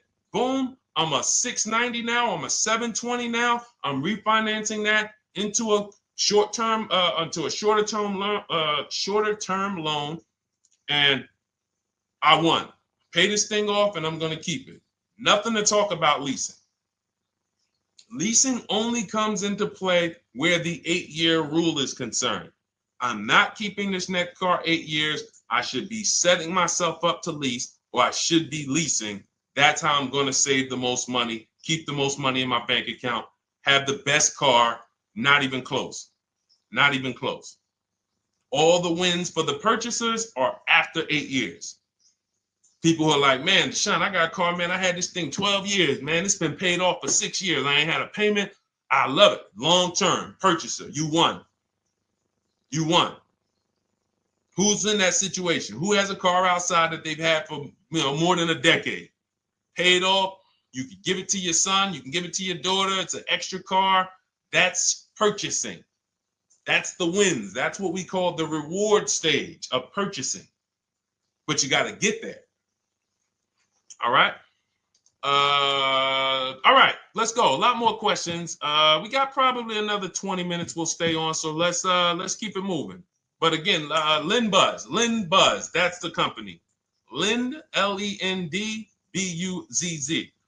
They started, I started seeing them about 18 months, 2 years ago, and they were loaning to people with, international students, people who didn't have credit. You want to try to find a place that will fund you independent of the dealership.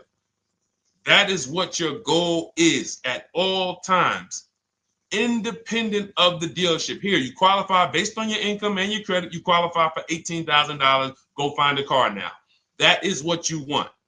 You don't want people mixing the bank loan with the car and two pillars that they are controlling. We're controlling the price of this car. We're controlling your interest rate. We don't want that. Yep, exactly, Cindy. For those who just joined, this is our Tuesday, May 6th live. We do these lives Monday through Thursday at 12 noon, so you can tell your friends, family. We wanted to now come up with a constant and consistent time where I can meet with you guys. If you don't have, if you can't stay the whole broadcast, we will replay these throughout the day because sometimes people got to jet back to work. They're watching us on the lunch break.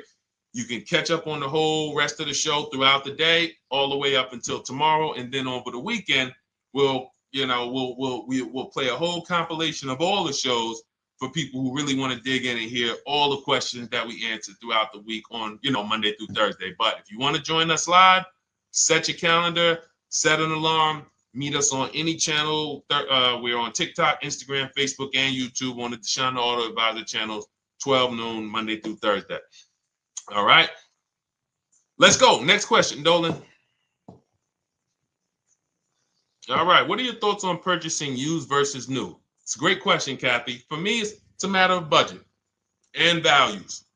It's only a matter of values if you can afford both. So if you can get everything you want in a new car for your budget, everything you want, everything that you need, and you can afford it in a new car, you have the option to choose both. So it becomes a matter of values. In my book, I teach, are you a person who's like, I want to reward myself. I only get a new car every decade. I'm going to keep this thing 10 years. I want the latest and greatest. Therefore, I'm going to shop and get the best offer, get me a below market purchase. Because y'all notice I always put in a caveat of a below market purchase, below market lease. That's all we're talking about here with Cars from Home. That's all we're talking about. You need to, every purchase you make or lease you get, you want it to be a below market lease or purchase. So now, if I could afford both, is it I'm going to reward myself with a new vehicle, or do I have these other values where I actually want to knock 20 to 30 to 40% off the price to get even more for my money? So that's really up to you if you can afford both. There's no right or wrong there. It's a matter of, like I said, the values. Now, some of you once you look at your budget, I have a tool in my book and in our video checklist, the coaching program called the Perfect Budget Calculator. We invented this, so it's not on Google. You'll hear a lot of the stuff, almost nothing we teach. You're like, if you ever go to look for it, the 8-year rule. No one talks about it. We created it. This is our intellectual property that we created to teach you guys to create these boundaries, the rule of 72 and the 10th birthday, 1.5% rule for overpaying for leases. These are all things that are absolutely proprietary to Cars from Home. But one of them is this Perfect Budget Calculator. Sometimes when we're factoring budgets with most calculators, they don't include fees that we know dealers have.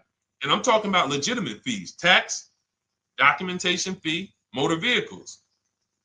So we're putting our budgets together, but we always get caught out there. Who's had that happen? You got it all figured out. You get to the dealership, you bought the car, and they're like, well, what are you going to do with the fees? Because you got $3,000 in taxes and fees. And you're like, oh, where'd that come from? Sometimes they're lying and sometimes it's legit. But none of these calculators factor in the fees and everything like that. So we created this Perfect Budget Calculator that does. But here's the thing. Once you find out what your budget is, even if you're budgeting with a normal calculator, just add a couple thousand to account for the taxes and the fees. But you might see, I can't get everything I want in a new car for this budget. Everything I need, I can't get for this $24,000, in which case I need to go and look for a pre-owned one. So that's why I said, in reference to your question, Kathy, what are my thoughts on purchasing used versus new? It's a matter of values and budget. Budget first, because budget will determine if you can afford both and get what you want. But if you can afford both and get what you want, then it's a matter of values. Okay? So again, everything we're going over is in my new digital book. It's called Cars from Home, 7 Steps to Saving Time, Money, and Avoiding Dealerships. It's 5-star rated. Thank you to everybody who has taken the time to rate it and review it on Goodreads.com. It means a lot. And we can't continue to get this information out without you guys. So we appreciate you. And you can get your copy instead of $97, you can get your copy for $24 as part of our welcome offer. So that's 75% off. If you go to my link in my TikTok bio, Instagram bio, the YouTube comments, and the Facebook comments, we have a link there for you guys. And you can grab it. It's a digital book, so you don't even have to wait. It'll be in your inbox by the time you jump off the stream. But make sure when you get it, you screenshot that thank you page, because it has my support team's email. Sometimes you may be rushing, you're trying to get back to the stream and you type your email in wrong. Also, as soon as you purchase, the link to open the book is right there. So it'll say open the book below. You can save it to your computer. but I would rather you get it for $24 than $97. Although we've sold a lot at $97 because people feel it's worth every dime. You're going to save thousands and thousands of dollars for the rest of your life using what's in the book. Your first transaction, you probably save $4,000 to $6,000 to $8,000 depending on the car. So $97 is great, but $24 is even better. All right. And for those of you who have a different learning style, you'll see in there, shop with Deshone. You're more of a do it with you person. Do it with me, Deshone. Okay. We have lifetime access to shop with Deshone, and I coach you personally for 6 months. So we jump on Zoom calls twice a month. And some of you who may qualify for done for you, just do it for me. If you qualify for that, we have a welcome special for that too of $300 off. So get in where you fit. And those of you who are new or you're like, Deshone, I like what you're talking about, but I still don't trust you. You can start with our free cheat sheets. So just start somewhere so that you can start to reinvent how you're car shopping. Magley, how are you? Oh man, of course I remember you. Following for years. You actually were following me from the time God blew me up on TikTok. That was 2021. So I absolutely remember you and I appreciate you. And yes, it's so good to see you. Absolutely. Absolutely good to see you. All right, Dolan, we got a couple more questions. We got time for a couple more. Let's try to go as fast as possible. The discount for the book is not working. It says time ran out. It's 30 minutes. I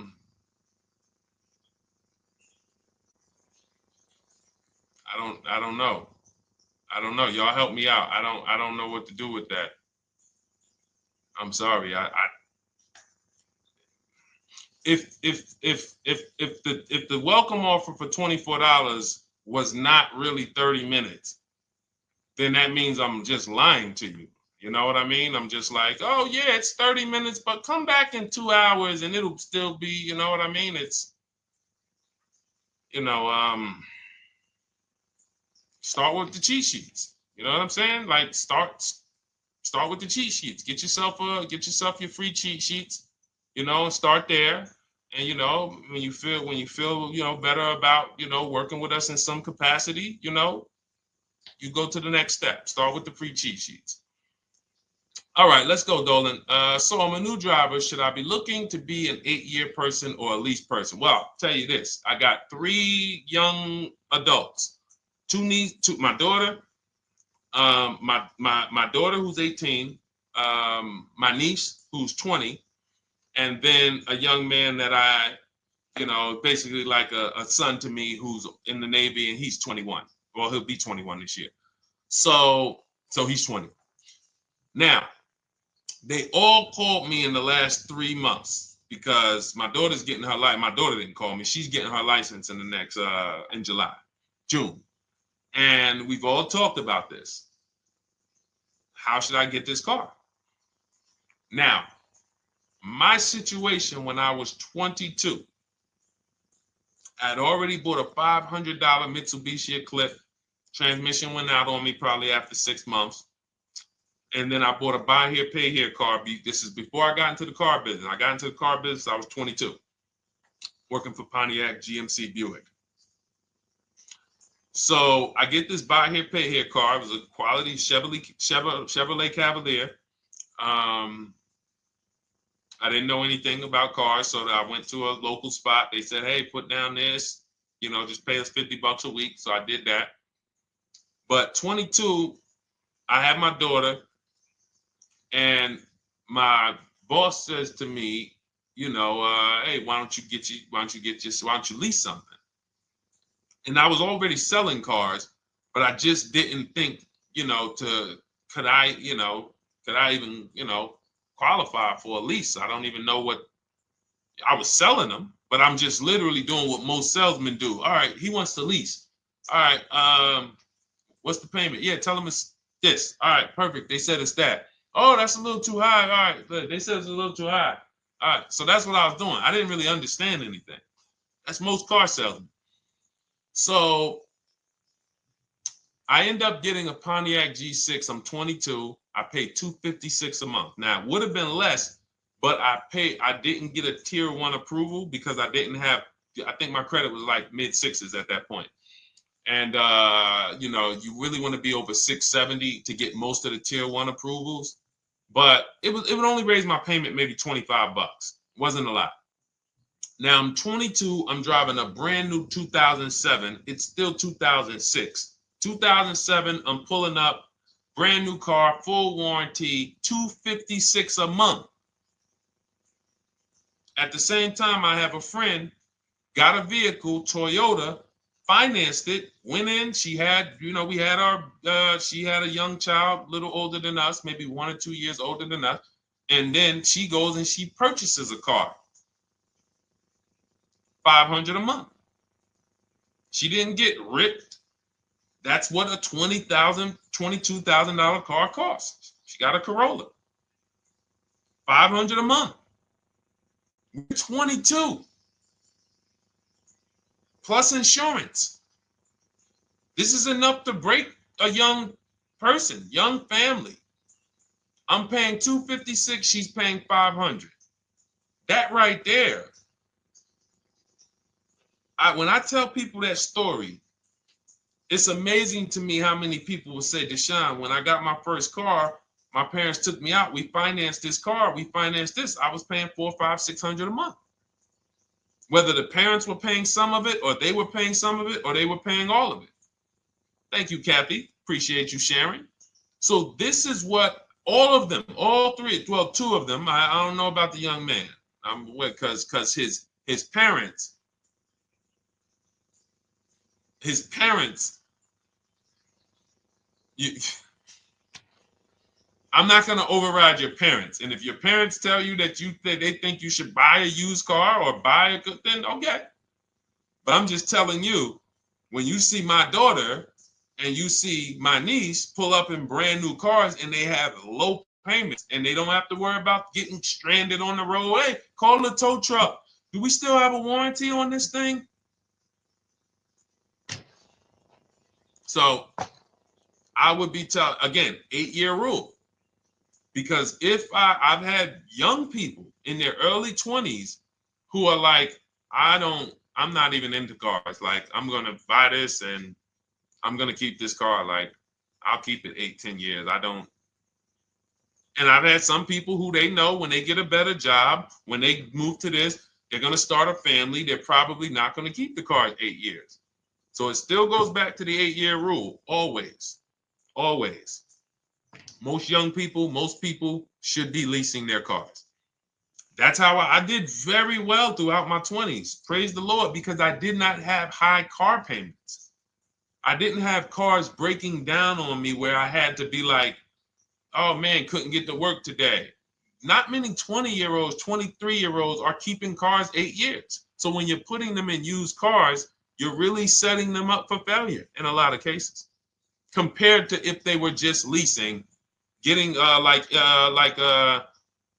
because some people be like, wow, are $300 car payments still out there? Oh yeah, they're still out there. Just you just are shopping for the right car. I know India had her look, Rosalie, she's in our Done With You video checklist and coaching program, like Cars from Home. She's, you know, this is our Facebook group she's commenting from. 3 vehicles she got, all for her sons, all of them. A Nissan Rogue, $399 a month. That's a $36,600 car. She got a Mazda CX-30. That's a $28,200 car. Payments $339 a month. $339 a month. And then she got a Mazda CX-50 for her other son, $40,000. On top, we haven't even talked about the equity and leases and selling leases and, you know, really maximize her equity, because she said she got $6,700 selling 2 of the old leases. $6,700. Drove the cars for 3 years, had equity, bid it out, sold 2 of them, $6,700.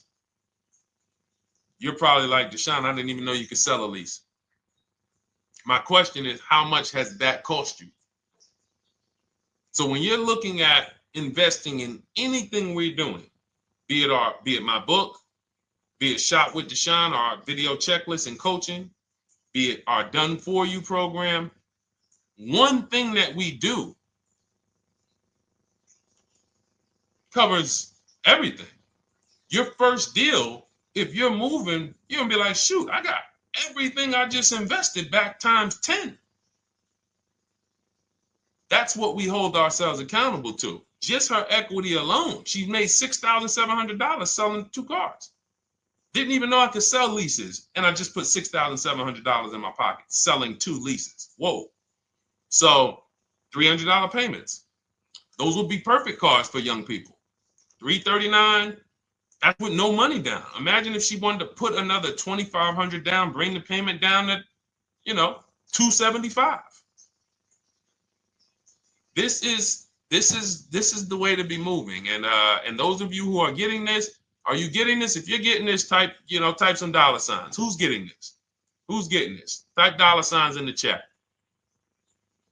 Who's getting it? Let's go. Who's locked in? All right. I see you, Mario. I see you, Dane. I see you, Terry Carter. I see you. Who's getting this? Who else is getting it? Who else is locked in?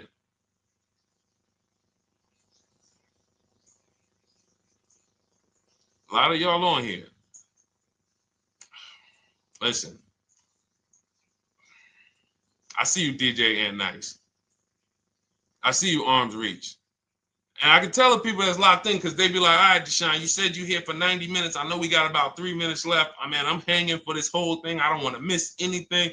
Shout out to the people that are locked in. All right. Go ahead, Dolan. Should the out-the-door price include your trade? First of all, that's a curse word. All right, we're going to go back to that because I got out of saying that for a while. We do not trade cars. So you probably just popped in maybe about 30 minutes ago on the stream. We were talking about the 3 pillars of great car deals: who you buy your car from, who you sell your car to, who you get your loan from. You in order to get a great deal, a below market deal, you must get a great deal from each one, which means you bid out each one. I bid out, got multiple offers for who I was going to buy my car from. I got multiple offers for who I was going to get my loan from. I got multiple offers for who I was going to sell my car to. I bid out everything, therefore I got my great deal.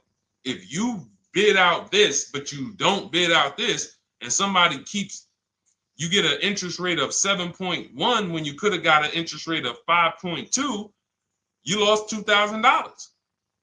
Depending on the cost of your loan, how much you're financing, you lost $2,000. Yeah, you did a bid on who you bought the car from, or you didn't bid out your trade, therefore you didn't find the highest bidder.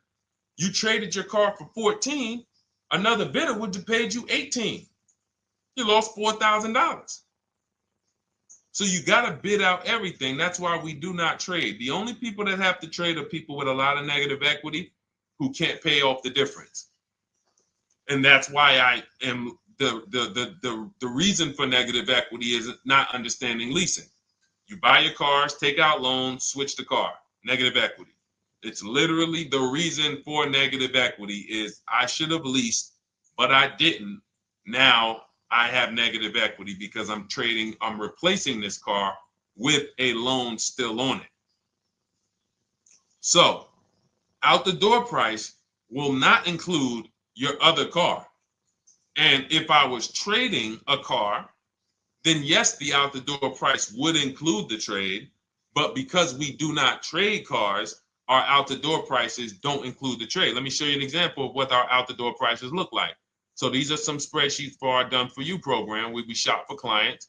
You can see here, this is we shop for a Subaru for this particular client. In this case, look, and you can see the MSRPs for this car is an inexpensive car, $27,000, $26,000. Look at the out the door prices, 29, 30, 30, 29, 29. These are all out the door prices with the taxes and fees. So you can see these dealers are giving either no discount or a little discount. 27 out the door price is 30,000. But look at the winner.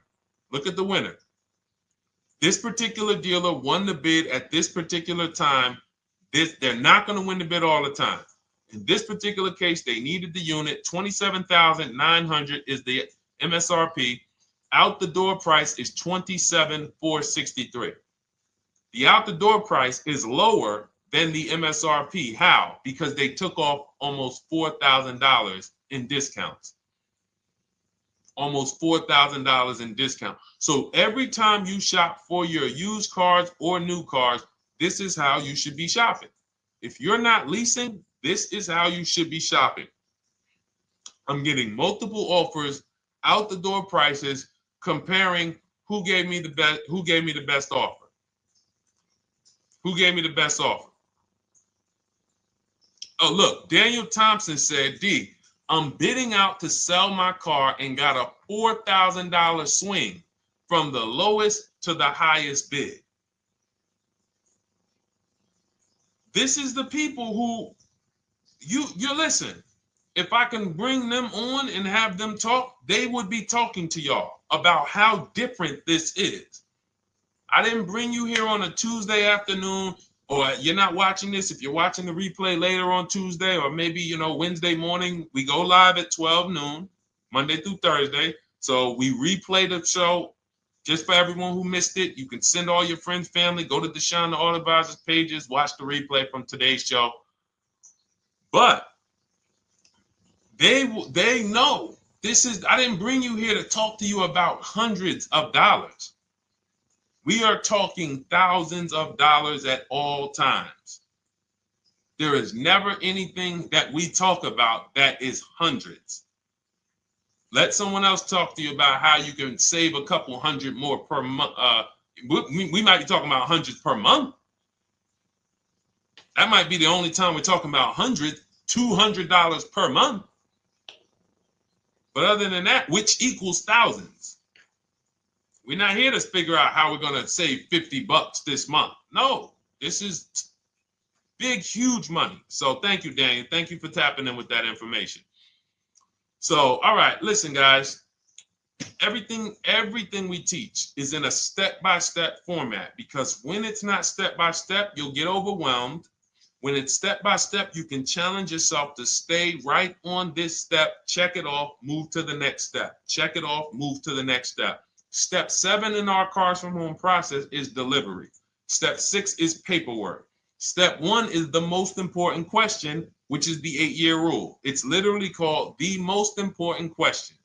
8-year rule. How many years are you keeping the next car? Step 2 is the equity assessment. That's why you heard Wendell in his book testimonial. He said, I just completed the equity assessment and we got 30% more than the book value. Bidding it out. He said, I'm about to move to the next step. So everything we teach is step. Step 3 is deal structure, where we budget and we see, all right, how much car can we afford? What does a good deal look like? Step 4, we go shopping, which is choosing what we want. Shopping, looking, doing. We're not buying it. We're shopping the market. We're test driving. We are literally choosing what we want. Shopping, enjoying shopping. Step 5 is multiple offers. That's when we're in talking to dealers online, getting offers, getting bids. Step 6 is paperwork and protection, to make sure that the offer we got is legit. We tied it up. Paperwork is right. We go over extended warranties, tire and wheel, maintenance plans. Do we need them? Key protection. Do we need any of this stuff? And step 7 is delivery. It is a step-by-step path. That is how people win. They're not coming into some college to learn how to be a car salesman or to learn everything I know. No, it's a path. So if you want the blueprint in book form, that's my digital book, Cars from Home, 7 Steps of Saving Time, Money, and Avoiding Dealerships. Normally $97, part of our 30-minute welcome offer. You can get yours for $24 in my TikTok bio, Instagram bio, the YouTube comments, and the Facebook comments. Click those links and then click the special $24 welcome offer. It's good for 30 minutes. And you'll save 75%. If for those of you who are like, Deshone, what about that video checklist? That is our Shop Done With You program. Cars from Home, Done With You. You get lifetime access to everything we teach, all our below market videos, and it's short videos. I want you guys getting cars in 90 minutes. 90 minutes. Not shopping. The shopping might take you longer. Deciding what you want, you might be doing that for 2 months. But once you decide what you want, I want you to be able to get below market deals in 90 minutes. That's how I do it. We're not hours and hours to get these car deals. Some of these deals we make in literally 45 minutes over a 3-day period. So that is how we do it. And you'll have access to our coaching program. We do Zoom calls twice a month, first and third Wednesday. And you have a Facebook group with 1,600 people in it that have come before you in the last 3 years. And then for those of you who qualify for shop with done for me, just do it for me, Deshone. New cars, new cars and leases only. Credit score has to be over 670 FICO. Book a call with our team. Let's see if we can help you.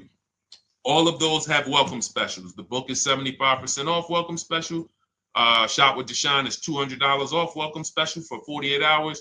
And done for you is $300 off for 72 hours. All welcome specials for people to say, all right, I'm taking action. I'm going to take advantage of a lower investment for taking action immediately. And for those of you who you're still new here, you're like, Deshone, I like the information, but I need to get, can I get some free advice first? Let me test out some free advice. You can, of course, go download our cheat sheets, and that's there as well. All of that is in the Cars from Home Toolkit.